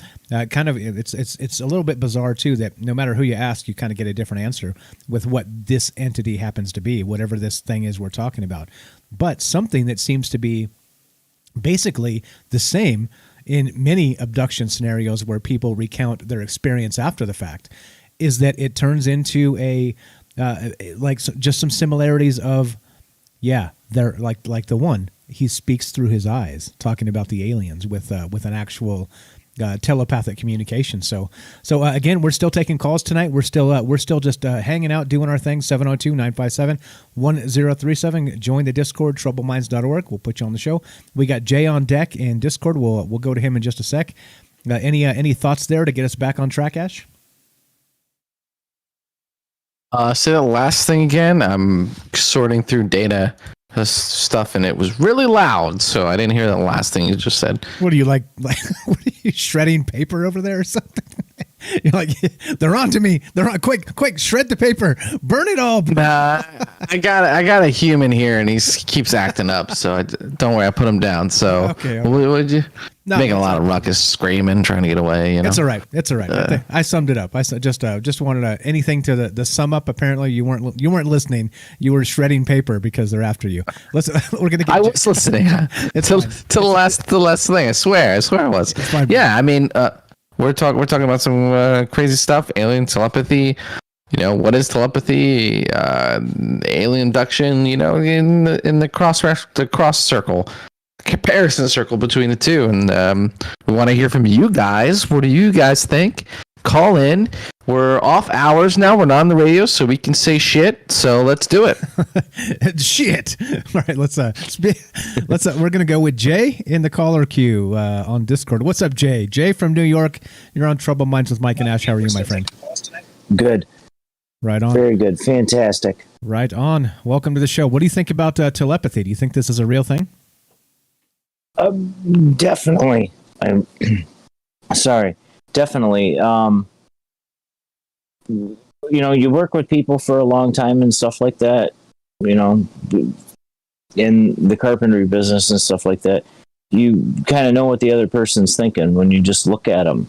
That's all you have to do is just look at them. There's one guy that I work with when we get suckered into hanging sheetrock or something stupid, horrible task for hours on end, that we don't talk about what we're doing as far as work is concerned. We talk about listening to something like your show, because we can just do that. If you have connections with people, you can have communications with them. You know, I've definitely felt that with lots of different people, you know, throughout my time here. But I really think that the broader band of it too, people, you know, talking to Ash on Mars there, you know, without the telephone, you know, they can probably do that too. I mean, there's probably a lot of stuff we probably might even know how to fold space time, so we could step into that fourth dimension and just, you know, hop over and see them for a beer and then come right back before it gets too cold. I mean, I think a lot of what we need to learn about what we're doing is already upstairs. You know, we just need to figure out how to get it. Yeah, sort of that. So actually, do you believe that people can learn these things, or do you think like something like telepathy is inherent to, like you have to be kind of predisposed to it to be able to do these things?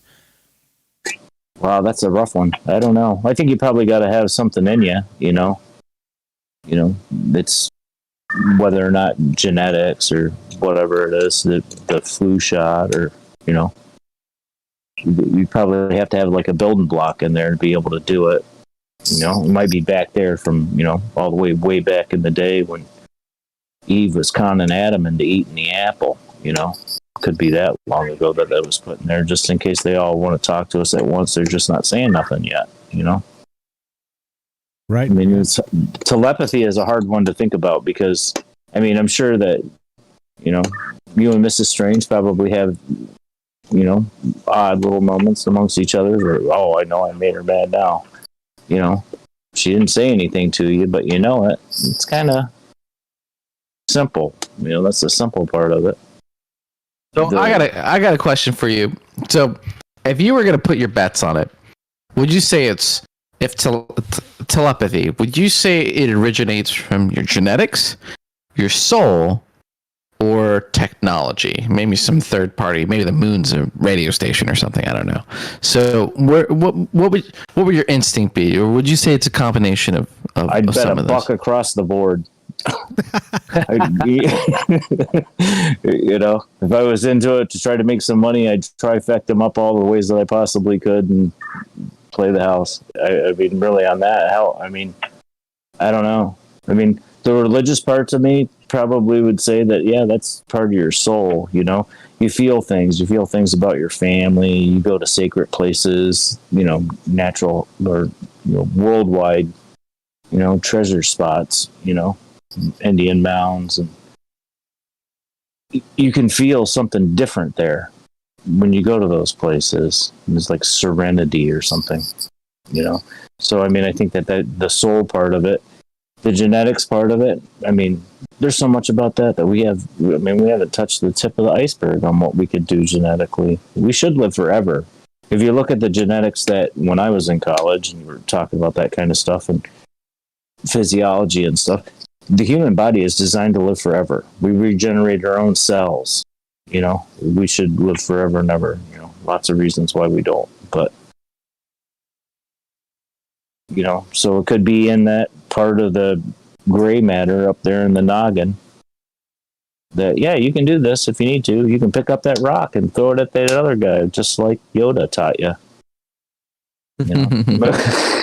And then there's always the twisted part. Yeah, it's just in that shot, so they can think about what you're thinking about to know what kind of commercial to sell you. Oh yeah. Well, so we're actually going to talk about that next, or soon. The chip implants, Elon Musk, and I guess the ramifications of that kind of stuff, right? Because currently they're able to discern kind of things you know about you before you know about them, right? And so once they get inside, what potential things can happen? But at the same time, you know, there are pros and cons to that, right? You can get Amazon delivered tomorrow. So that's the trade-off, right? So I want a roast beef sandwich for lunch. You know, there you go. You can just order about 10:30.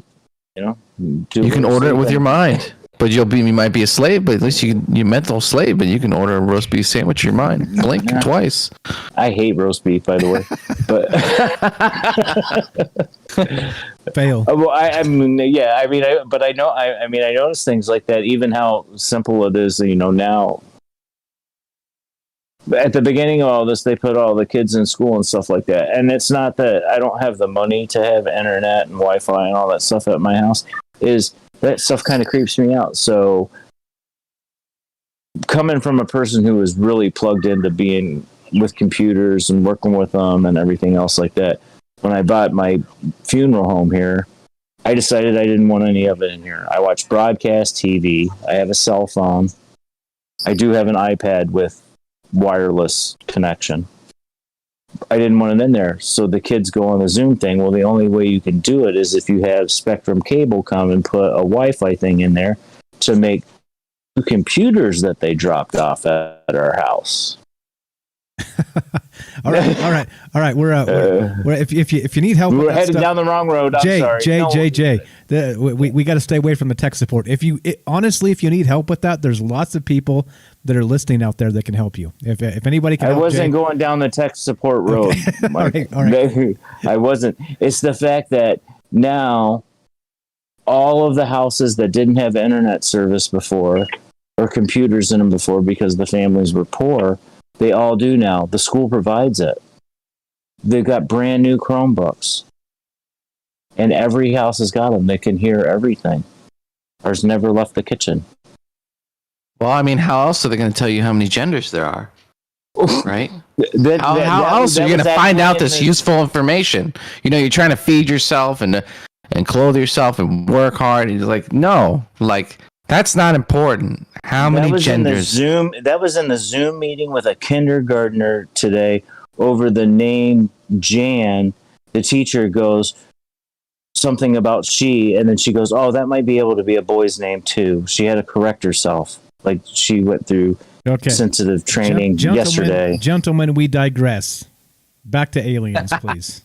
Oh, okay. Thank you, Mike. Referee Mike. And the mind, there it is. There's just simple little things you can do with people's minds with just a hint here or there. You know? Yeah. So yeah, bringing it back.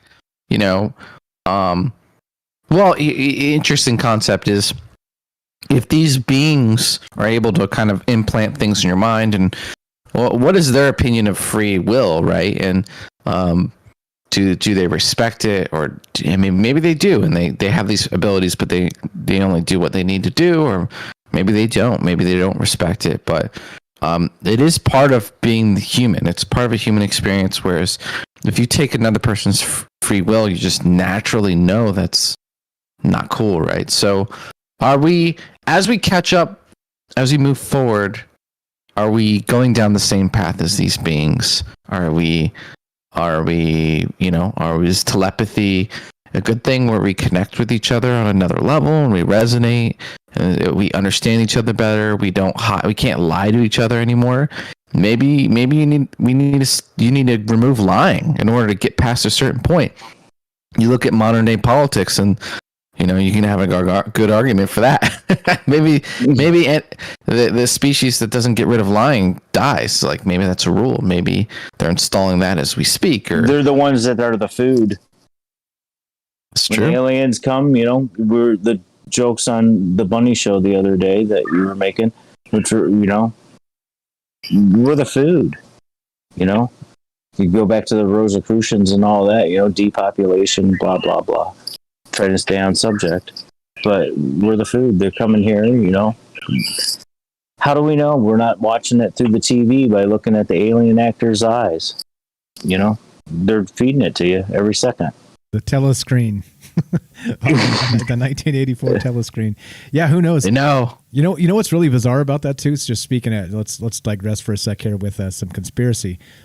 So in the opening chapter of 1984, right, Winston is doing his exercises in front of the telescreen, and you notice they have like these bizarro things where you can have this mirror, they call it, and you put this mirror up, and there's like some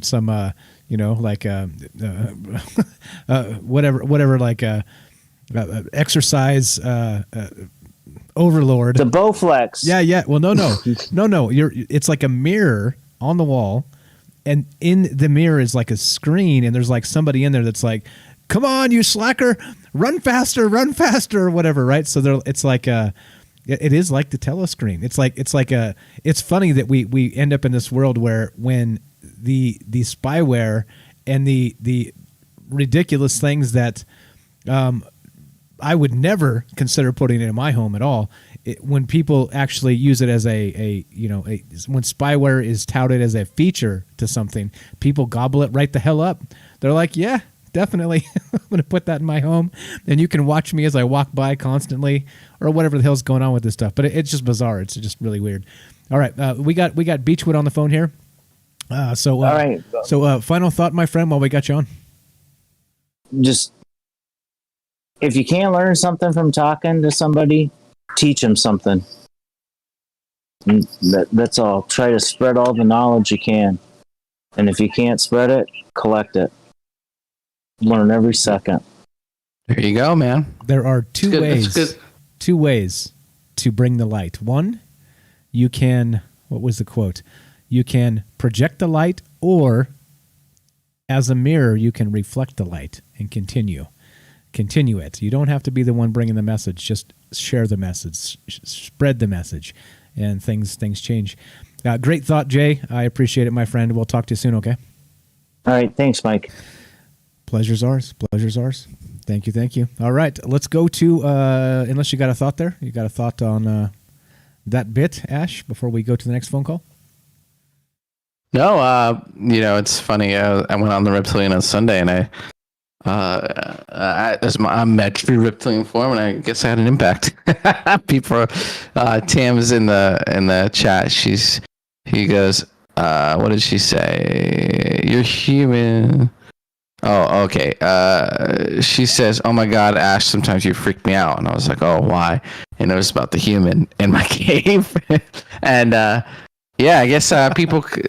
There's kind of like a there's a fear in people, like people who are here on the show and call in and they pay attention, there's an unknown. There's we don't know what's going on, right? There's definitely an unknown, and a lot of the people who listen to the show can feel it. And there's a little bit of fear, like what is behind that door, right? And so it's kind of scary, staring off into the abyss and looking it straight in the eye, and you're hoping when you open that door, it's like all sunshines and rainbows. It's not reptilians eating people or whatever, but yeah. So anyway, you're brave, by exploring the unknown, by lifting your head and looking around. You're not like the other sheep, and it takes some bravery to do that. So you got it. A round of applause for you, who's listening right now. So there you go. Anyway, you go. All right, let's go to Beechwood. Beechwood, you're on Troubled Minds with Mike and Ash. What's up, my friend? I'm doing wonderful. I'm back as always. But I'm listening to your show, Mike, and I've called in. And the show's helping me. I listen to it every night. I'm doing stuff at my house. My living situation has changed. But regardless, I've been calling your show and actually sugarcoating stuff. And for some reason right now, it's not going to be a big deal, but I've been afraid to drop the truth. Like the actual truth of what I know, and it's not going to open a door. It may open a door, but it's not the Rosetta Stone. It's not going to give you all the answers. But in this life, in this real reality, and I'm in my house right now looking at pictures. My uncle worked for the Secret Service. He worked for the Secret Service, and when he started, he had a dog, and he was on the bomb squad, and he had a German Shepherd. And the dog was unbelievable because he used to, when we were little kids, he used to come up here and show it to us, and we used to take his car keys and just chuck it out into the woods, and the dog used to go and find it. And the dog was incredible, and that's how he got his start. And he put in the work. He's a good person. He's very intelligent, but he really did work for the Secret Service, and he's retired. And I feel weird saying that because I actually have sweatshirts that say Secret Service on them, and you can't get them anymore. At one time, you could buy them from a store, like same thing as if you went to an army barracks. You could buy anything. And he told me when we were kids that the U.S. government studies on dreams and telepathy. And he said it was dead serious, 100%. Dreams and telepathy, that there may be another dimension, but what he said is there may be people that are able to talk to each other in dreams, and they could be spies. And he said they did a real study on this. And, every time I see him, I forbade him, as a joke. Tell me what's in Area 51. Tell me everything. And he always laughs because he doesn't know. And I'm like, come on, you got to spill the beans before you die, but what do you know? But I remember he said it was dead serious that they did a study on dreams. Dreams and what people are able to do. And, that's at the top of the food chain, the U.S. government. So it has to be a real thing if they're thinking about it and we're thinking about it. And, my black SUVs are pulling up. They're not really. They're not. But that's...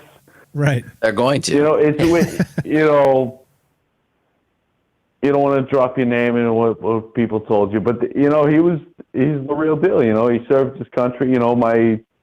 My grandparents were in the military. My grandmother's name is actually on the Women's Memorial in Washington, D.C., because she was in the Navy. So, I'm not like a scumbag, I'm not a terrorist or nothing, but there's real bizarre truths in our society that they don't tell you about. And I feel like I got a little information from the inside, as much as I could get. And that's from a guy who's legit. he's got a good house. He's well off. He knows everything. And he said they studied like this paranormal stuff, so it's real. Yeah, it's absolutely real. He's like, there's they actually study it in dreams, and yeah, there's documents to back all that up. Look into that if you haven't looked into it. It's called Stargate Project, and there's actual documents that came out of the government where they were doing these things, and we have actual names of these people, like Ingo Swann. He's passed away now, but he was one of the people that was the original remote viewers back in the I think it was the 60s when they were doing this. But again, right? So if they were doing it then, you got to figure, they're going to revisit when they think technology has changed enough to, who knows, right? Boost their brain power with this or that or the other thing. Who knows? That's the craziest part about all of it, is that if they tried it once, then they're probably going to try and make it work a second time, a third time, a fifth time, a 10th time. 50 years later, they're still trying to make these things work, because just think about how powerful they would be if you could actually do this in like a military type setting. So good stuff. We got a call right behind you, my friend. So we're going to keep moving, but thank you for giving us all the information. And there's a reason you're here, right? There's a ton of things that need to be talked about, and thank you again for being enthusiastic about the show. Absolutely a reason. Love that you have me on the show, man. I love the show. I love when people call in and I hear other people's perspectives. And I'm not gonna lie, I didn't want to say that. I want to see where it goes, because what I told you was just the truth. And you know what? I feel we have the right for freedom of speech and to say whatever we want. And I want to see where it goes. I'm willing to take that chance. Like, I don't want to say anything stupid on your show. I'm not a scumbag, but what I just told you was the truth. I do have an uncle that worked in the Secret Service, and I want to see, why are they watching what I'm saying? What's the reason? But I'm not an extreme, so I'm not trying to get anybody in trouble or nothing like that. But I love your show. And, just everybody keep talking. Call. Tell us your experiences. I want to hear everything everybody has to say, because I've been in, like, 4-point restraints in a padded room. I'm a nutcase. I've heard it all. I've been there, seen that. I want to hear it. You're not crazy. All right. You're not call exactly. in. You're not crazy. You're not crazy. Beachwood, you're the man. We'll talk to you soon, okay? We got one caller coming up, right, so hang tight. We got another caller behind you. Thanks, man. We'll talk to you soon. Have a great night. God bless. All right, let's do it. We got another caller on a Discord. Let's go to let's move them in. We got CFN Atheist. So test 1 2. Testing. No? Oh, there we go. All right. Let's try this again. Mute is off. CFN Atheist, can you give us something shorter to call you? How you doing, my friend? Welcome to the show. Can you guys hear me? Loud and clear. Yeah. Mm-hmm. Okay. So yeah, I just had a few things that I was thinking about. You guys were talking about telepathy and all that, and I've been reading online about scientists are basically like uplifting monkeys, which is basically like genetically engineering monkeys to be smarter. And I'm just wondering if, like, maybe it's possible that the aliens are doing that to us, and that's why we're slowly becoming more telepathic. If that's like a possibility, that they're uplifting human, like a certain sect of them or something is like uplifting humanity, and we're slowly like becoming smarter, or having extra senses or something like that. That'd be an interesting thing about. And then I have another thing that I saw. There was a fucking nuclear reactor that they found that was occurring in nature that was like 1.8 billion years old or some shit. And I'm like, that's got to be aliens, right? So I just wanted to hear your thoughts on that, I guess. That's a good question. Go ahead, Ash. Yeah, the upgrading of the aliens, like, if you look at all the abduction phenomenon and you like study it and you go through all the material, basically like the goal was to create like a new kind of human. They call them hybrids, but they have more like hybrid. They have more telepathic abilities, and they're just different. And you could argue they're like human 2.0. And maybe it's, they're upgrading. Maybe that's what it is. They are creating this new type of human, and maybe they've created this new type of human in the past. Maybe Neanderthal was version 1. They wiped that. They installed human version 1.0, and now they're ready to install human 2.0. And this is like just part of the cycle. Yeah, because you got to think. I mean, if we're doing it to monkeys, right, and we're seeing a value in that, I got to think that if aliens are real and they're visiting us, that's got to be like one of their goals. Like it has to be, you know. Yeah, it's like if they're doing it to us and we're doing it to monkeys, one day will monkeys be doing it to like, dogs? Right. Yeah. Like it's crazy, right? It's crazy to think about that. Like eventually monkeys might actually be as smart as humans one day if we continue to like fuck with them, you know? Yeah, it's pretty crazy. And I did see the article about the nuclear reactor. It was like basically that's wild to me, man. Because I was reading it and I'm like, the water that they would need to cool the reactor is not even available in nature, at least according to the article. And I looked it up, and it is true. You have to the water they use for these nuclear reactors is like super purified and not naturally occurring at all. So I'm like, so how is this 1.8 billion year old nuclear reactor, like how does that exist? Like it just in nature, like it just blew my mind. I was like, damn, that's, fuck, if that's evidence of aliens, that's the closest thing to evidence of aliens I've seen, like that, because you guys talk about the pyramids being landing strips and all that shit, but damn, here's like some scientists saying like, yeah, this is like a nuclear reactor that is like more advanced than things that we can make ourselves that just have happened to occur in nature in a fucking mountain somewhere. Like, I'm just like, Well, you bring up a good point about the pyramids where they think that they were generators of some sort, but they were naturally occurring. They were like taking advantage of the complex physics of the world, right? Using nature to its utmost potential. Like, so who's to say, the same entities, same beings, or maybe even different ones? Yeah, man, it's kind of like, that's the thing. Like, we've only been around for so long, but this planet's been around for a long time. So yeah, all kinds of dudes could have came here. You know what I'm saying? Yeah, I was like, the immediate thing when I saw that was like, damn, dude, like some aliens just like, fucking made a nuclear reactor out of this fucking mountain billions of years ago or some shit, because how the fuck is that gonna happen in nature? That's so fucking crazy, Yeah, but you anyways, read these I just wanted to articles. hear your guys' thoughts on that. You read these articles and you think they're fake, and then you go and validate them. And you're like, oh, it's real, and it's like no one cares. Yeah, exactly, right. Right? It's like like the Navy and the Pentagon released 3 UFO videos and confirm and basically say that there's aliens. No one cares. Everyone's too busy, man. But hey, this is your first time caller, right? Yeah, you know who I am, bro. I'm Matt.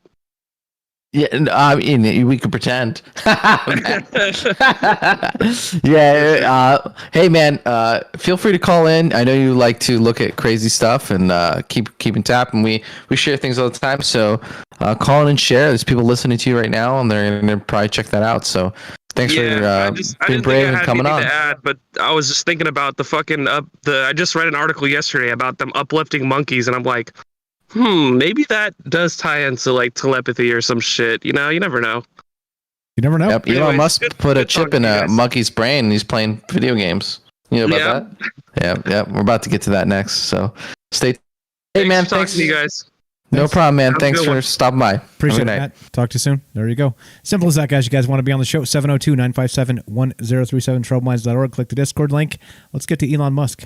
Thanks for the call, Matt. Thanks for the call, Jay. Thanks for the call, Beechwood. Thanks to everybody else for the calls tonight. We're after hours. We're talking about telepathy. And is it something that everybody's kind of built with, kind of built into our DNA? Is it something you can learn? Is it something that the aliens are hybridizing people? Who knows? Or is it Elon Musk? Some people call Elon Musk an alien. And he even said that recently. Did you see that? He actually said, some people think I'm an alien. He said, and then there's a pause. Yeah, like a weird pause. And he's like, I'm not. I'm not exactly. Like, yeah. Very convincing. Oh, the best part would have been if he would have added, well, but if I was an alien, I would definitely say I wasn't. But he didn't His say that. fucking face opened up and the fucking little dude came out.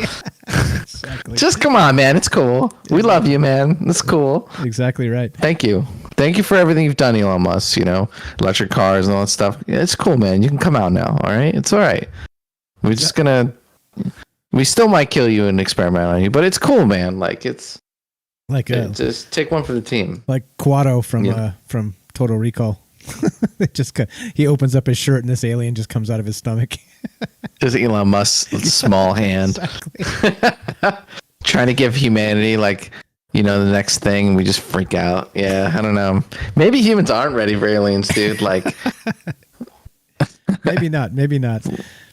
All right, let's get to Elon. So he recently put a chip in the brain of it. Was it a monkey that was playing the video game? Is that right? Do we have a link? Yeah. I thought you did a story about it, didn't you? I'll pull it up. You start. Yeah, I'll pull it up. super fast. Elon Musk monkey. That's all I got to do, bro. I got there. it. Boom. It's up. No, I got it. No, I'm gonna link it to you. All right, fine. I'll race a little behind. We're off the radio now. It's we're having a good time. So, yeah. Let me guess which one. CNBC? Is that the one you got? I didn't even look. You cut me off before I finished typing it. Oh, dang. Okay, I didn't think I'd win that. So, CNBC. Elon Musk says his startup Neuralink has wired up a monkey to play video games using its mind. You got the link now? I do. Go right ahead, sir. Oh, cool. Look at these monkeys. I don't know if they look happy or they look like they just want to play some Call of Duty. They're like, man, come on. Exactly. They're all noobs. Just trying to get their KD up, bro. Seriously. If you're in a cage, at least give the damn monkeys the ability to play video games. Maybe they, you try to let them out in nature. And they're like, nah.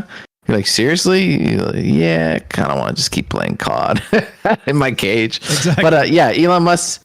Yeah, right. So Elon Musk said in an interview that a monkey has been wired up to play video games with its mind by a company he founded called Neuralink. So you've heard about Neuralink before, right, Mike? Oh, definitely.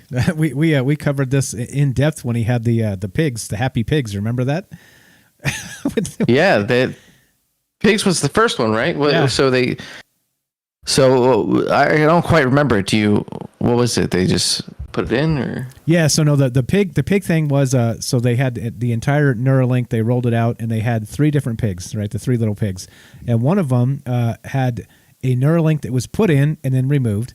One of them had one currently in, and then one of them had a Neuralink in, I believe. It was removed and then it was put back, right? So they had 3 different states of these pigs, and he was basically saying look, we're kind of tracking the energy that goes through their brain in these waves, and the actual behavior of these pigs is identical. They don't even know. They're clearly not in pain. They're happy pigs. They're running around. They're eating. They're socializing. They're doing their thing, right? And that's what the demonstration was, kind of just putting it out there that look, it doesn't change their behavior one bit. They're not in pain at all. They're just regular, normal ass pigs. And so then the next step was this, which was the monkeys and the video games, which again, right, a little more scary, a little more different, a little more everything. I saw we got a couple phone calls coming in. The 2 calls came in, and they both dropped. If you guys have trouble screening, just say your name in the screener and then wait, and we'll pull you on the show. So we're still taking calls, 702-957-1037. I saw both of you pop up there, and then you disappeared. So just call back, and I'll put the phone number up on the screen, and get in here. We want to hear what you guys think. Again, this is Ash and I. This is a great conversation, but it's better with you. So please do, putting up the phone number one more time, talking about Elon Musk now. And so Neuralink, meaning that you put these electrodes into these brains of these monkeys, and then what? They're able to play video games, right? But then at what point are they able to maybe speak or maybe transmit communication directly into the Neuralink itself? If you ask the monkey, would you like to eat, right? And then it can't verbally respond, but if the the sensors in the brain are like, fucking right, I want to eat. The Neuralink would pick that up, So it's a way, at least in the future, it could be a way of becoming just this ESP sort of situation. That's literally communicating directly with your mind non-verbally. And so instead of using, the ether or the woo-woo or the whatever it is, right? Whatever people say, the remote viewing, whatever these things are, this becomes a literal ESP through technology. And so, yeah, this is pretty crazy. This is pretty crazy stuff. You nailed it, Mike. Exactly. I mentioned before, there's genetics, there's spiritual, and then there's just straight up fucking wires and shit, right? So Wi-Fi. Wi-Fi. Somebody said let's do it through human Wi-Fi. Like human Wi-Fi earlier. So in the abductions, a lot of people will be like, oh, the aliens are talking to me, but you don't know if that's the first time they've abducted you. So you may have an implant that enables you, like Star Trek, right? So that's the thing. It's like telepathy. Maybe there is no woo. Maybe it's just technology, an advanced form of it. And you mentioned, okay, so if you have a monkey, which would basically be like an alien talking to a human is like a human talking to a monkey to some degree, right? So you would just plant the implant in the monkey, let it run for a long time, let AI interpret the data, and then run that against like experiments, like, oh, give the monkey a banana, oh, that's this. And then the AI will eventually figure out, these lights mean this, that lights mean this, means you know what I'm saying, and kind of develop that to translate that for you. So I mean, this is something that we're about to do. So you can assume that they've already done it. But I want to point out this sentence in this article. This is the real world we live in, guys.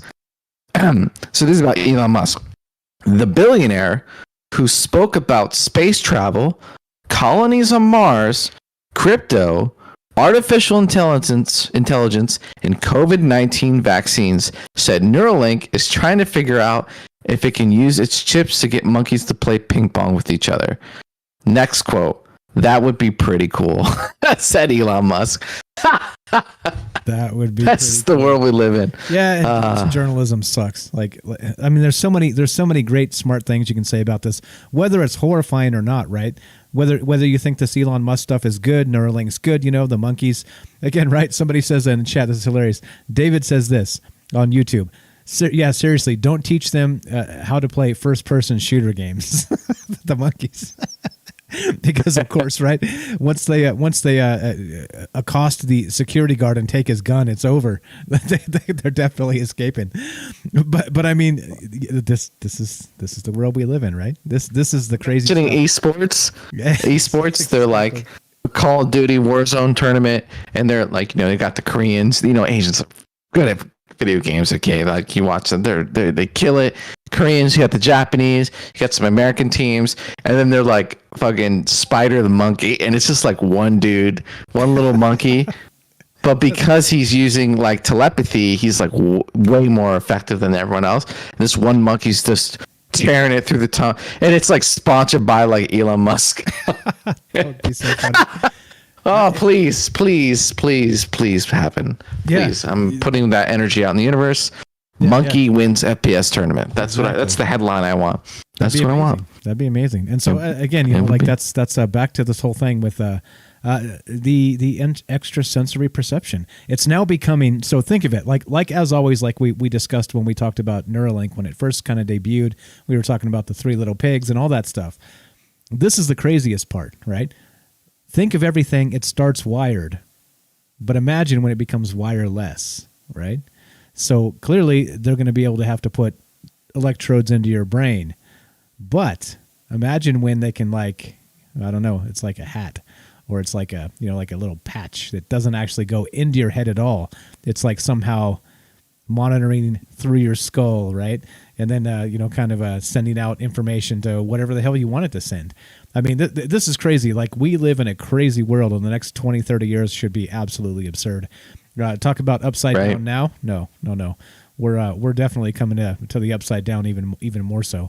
Pretty nutty stuff. Paul from Newcastle says, Deliverance, a pig with one implant.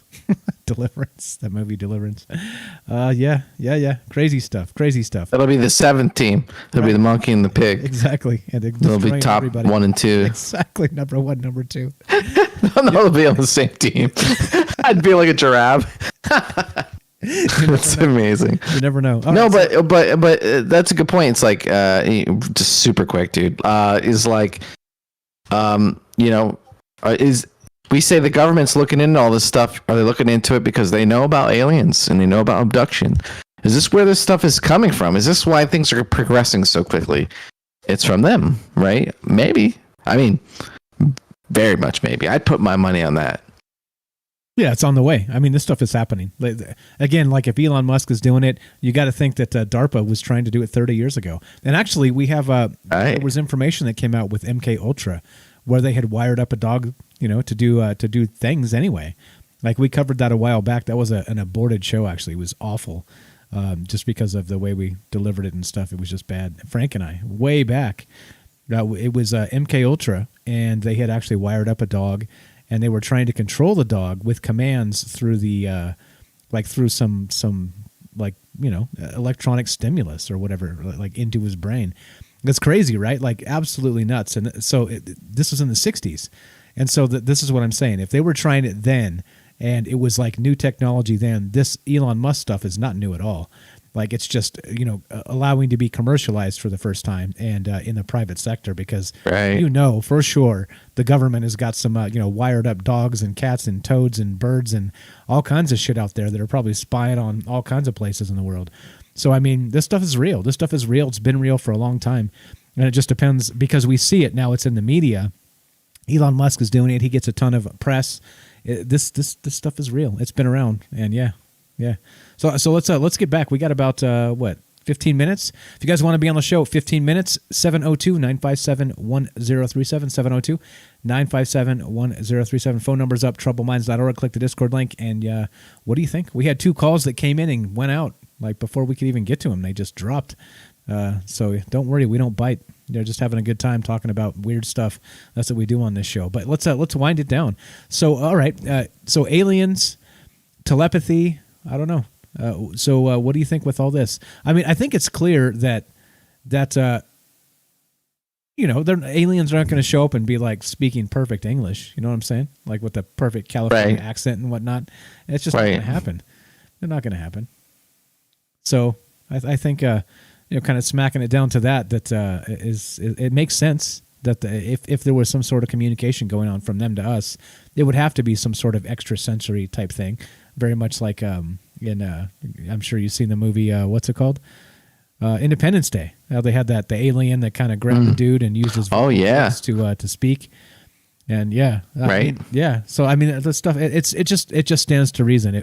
If they're real out there and the abduction phenomenon is real, it stands to reason that I think ESP in particular and telepathy is kind of nothing, kind of like the bottom of the barrel. Like it's very easily believable compared to all the rest of it, if you ask me. Well, it would seem to be the standard. A lot of different abductions, sometimes different creatures. It seems to be a standard thing, that telepathy that it's just probably is just more efficient. I have some notes written down here. Someone mentioned something earlier. How much of our brain and memories and genetics are dedicated to reading each other's facial expressions, the nuance of their faces, of interpreting their intention behind their words, and this and that. Whereas telepathy is kind of just like a straight shot. It's definitely, if I interact with someone verbally and then interact with them using telepathy, it's gonna be a different interaction. There's a byproduct. It's kind of like you go on Twitter and inevitably you're just gonna argue about some stupid shit, right? Like that's what the medium causes. It's like something about it interfacing with our nervous system, with our brains. That's kind of the result. Whereas I'm assuming telepathy is somewhat of the same. It's you're kind of connecting your consciousness like through utility. So maybe aliens believe more of into a hive mind consciousness, and that I don't know, like humans really treasure our independence. So is this are we going to move away from that as we become more advanced? What's you know what I'm saying? Like, what's going to happen if we start connecting through minds? I mean, hell, like I don't have TikTok, but YouTube is switching to TikTok. I'll get stuck on the phone for like a half hour every morning. I had to literally stop doing it every morning because I would get trapped into it, and it would pacify me, and it was difficult for me to like jumpstart my day because I'm like, duh. You know, I had to literally cut it out of my life because it communicated to like how my brain worked so effectively. It captured me and like enslaved me. And I mean, and that's a pretty extreme term, but so as we move forward with technology, like, you know, what are the ramifications of that? And we talk about that stuff on the show all the time. Definitely. Right? Kelly says this: aliens would speak ancient languages. And that seems to be legitimate, right? I think we've actually had some of that in, what was that? There's something that kind of rings a bell with that. And maybe possession type stuff is, you know, when people are possessed, they kind of speak ancient languages. Interesting to parallel there, where people, you know, some people say that aliens are actually, you know, the devil or angels or this or that or the other thing, right? Like, but weird how that's a good point Kelly makes, that, you know, the Anunnaki would probably speak ancient Sumerian, right?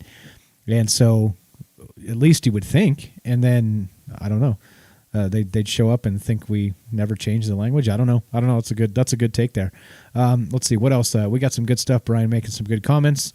We got David and NS and Jay and Paul and all kinds of people making good comments. You guys want to be part of the show? You know what to do. 702-957-1037. Come get on the show. NS says they use ancient Latin for exorcisms, right? Because it's like that's what the demons speak, right? Interesting. Crazy stuff. It is interesting. Yeah. Parallels. Yeah. I don't know. And again, so I guess as we finish this and devolve it down to whatever this turned into, what do you think? As always, it doesn't really matter what we think. You guys know what we think for the most part, but these conversations I think need to happen, and so here we are doing it, and blah blah, so on and so forth. Let's finish this up, Ash. Finish it up, Mike. Let's do it. First off, thank you everyone for calling in. Like I mentioned at the beginning of the show, this is a place where you can share your experiences and we can talk about stuff. You know, it's a form of therapy for all of us, and we're talking about the world we live in and the weird stuff that we experience. And just like all you guys, I suspect there's a little bit more behind the curtains. So that's what we're here to talk about. We're here to talk about our techno overlords, society, what they don't want us to talk about, right? And that's what we're here for. So tonight we talked about telepathy and aliens. A pretty interesting topic. My name is Ash, the reptilian from Mars. I have my YouTube channel.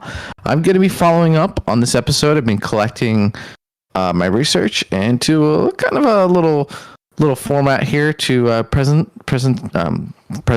to present. So take a look, subscribe, liking, all that stuff goes a huge way. It's a very still new channel. I'm just a little baby in this world of YouTube. So thanks again for listening, and appreciate you guys, and thank you guys for calling in. Let's get your link. Could you bust that link up, and we'll put it up on the thing so everybody can follow you. Sure, I'm gonna bust all over this chat real quick. Hold on, let me find it. Bust it up. All right. So as Ash grabs the link, do follow him, please, guys. Again, this is a part of the deal, right? We do this. We get together. We to the top together, and we're. I don't mind sharing. I don't mind plugging stuff, but if you're gonna plug your stuff, just when you call in, it's cool. Just be brief, please, with the plug. Be brief, like an extra 2 minutes describing your thing is not necessary. So just to let you know, like, we're not greedy with that. I just prefer that we keep it to a minimum, so we don't turn this into a plug fest, because that's exactly what will happen, right? We allow it too much, then we'll just get a conga line of callers that are like, hey, follow me here, follow me there. Yeah. So just be cool, be casual about it, and don't. Yeah, you got it. Just FYI. Just FYI. Kind of some guidelines just to be kosher and be cool together. All right. So we got a link coming from Ash, and as you know, we do this show 3 times a week. Tuesday, Wednesday, Thursday, we go 7 p.m., 2 hours on the radio. We're actually on terrestrial radio now. So in Arkansas, we got picked up in Fort Smith along with the Fringe FM. They call it Fringe Late Night. So it's gonna be some rotation stuff with sometimes we'll get 2 hours of us, sometimes we'll get 2 hours of Joe Roop lighting the void, and then we'll be the third hour or whatever, vice versa. So segments of our show will be on terrestrial radio, so we have to do well. And just a reminder, you guys that are new to the show, being part of this live, the first couple hours, if you call into the show, we cannot curse because the FCC and all that stuff. We're literally on that game. So if you call in into the first 2 hours and you're like, "Hey, what's up, fucking Mike? You guys are fucking great," I'll hang up on you, and then the next time I won't take your call until the third hour. So just FYI, I know that everybody's been really good about being conscious of that, but if you don't know, you don't know. So I just want to put the word out there that it's important. The first couple hours, make sure we mind our P's and Q's. Be polite. Don't be dropping those things. And yeah. David says Arkansas. Well, it's a start. Hey man, there's people in Arkansas too. Come on, man. There's people in Arkansas too. So definitely, and it's a college town, Fort Smith. So it's a lot of youngsters. You would imagine, right? Listening to the radio late night. You know how it is, right? You're up doing homework. You're like, oh shit. You turn on the radio, and you get us. Yeah, how sick is that? So anyway, just a reminder. That's what's happening, guys. That's what's happening with this show. And yeah. So I appreciate all of the input tonight. I appreciate all the great calls, all of the great chat, etc. So on. Where's your link, Ash? Oh, there it is. Penny got it. Penny got it. Yeah, she's got it. She's got all over it. I thought I was buying time waiting for you to drop the link, and she beat me to it. Thank you, Penny. I'm literally just zoned out here. I'm just like drooling over here. Okay, all right. You know. Hey, David says Arkansas. Well, it's a start. Hey, you know what? Alex Jones started. Everyone just thought he's a psycho or whatever. Mother effer is flying around in a helicopter, his own helicopter. He was like on an interview, and you hear, and they're like, oh, that must be your helicopter. And he's joking them. He's like, it is. It's like, so, Alex Jones, I'm just saying, hey, I'm not calling you out. I'm spreading love. I'm just saying, it's humble beginnings, right? And honestly, being on the radio, it's really cool, Mike. So anyway, go ahead. Continue. It's good shit. It's good. Like I said, there's good people in Arkansas too. We've had people call from there as well. So anyway, Joe Roop is from Arkansas. Joe Roop, that's the guy lighting the void. He's the owner of the Hello Arkansas, and he's from Arkansas, so that's why he's got the contacts down there. So anyway, it doesn't matter much. Let's just keep putting out a quality product and talking about interesting things, and I think the rest will take care of itself. So just a public service announcement, kind of some housekeeping at the end. If you call in the first 2 hours, keep the swearing down. Crap and ass is okay on the radio. Pretty much nothing else is. So if you're going to say MFer, you can say MFer, but not the actual thing, right? You can say BS, but you can't say the actual thing. Anyway, just some radio lessons. So here we go. We're done. Thanks again for everybody hanging out. Let's finish this up.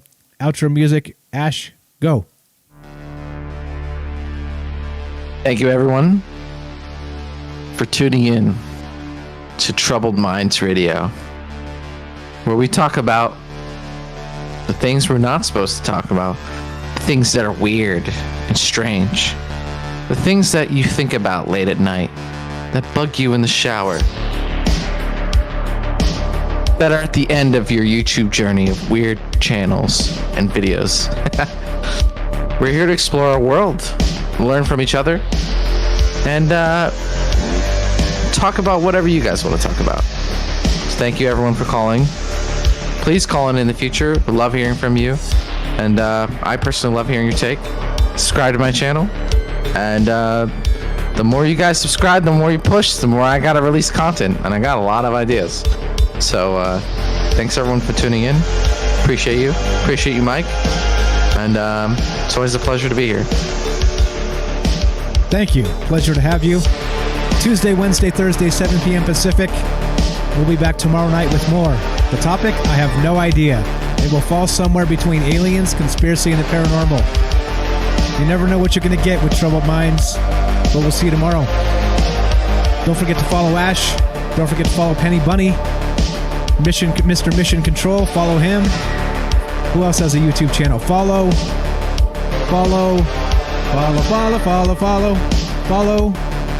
GameVet02. GameVet02. All right, you guys are the best. See you tomorrow night. Be sure, be strong, be true. Thank you for listening. From our troubled minds to yours. Have a great night. Ash, you're the best. Ash will be back next Wednesday on this show. I'm hearing from Penny Bunny. Ash is back on Sunday, the 21st of March on the Curious Bunny channel. Confirm or deny that, Ash? In full reptilian form. Yeah. I'll use the voice and everything. Yeah. Oh, there you go. The customary end of the stream howl. Have a great night, guys. We'll see you tomorrow.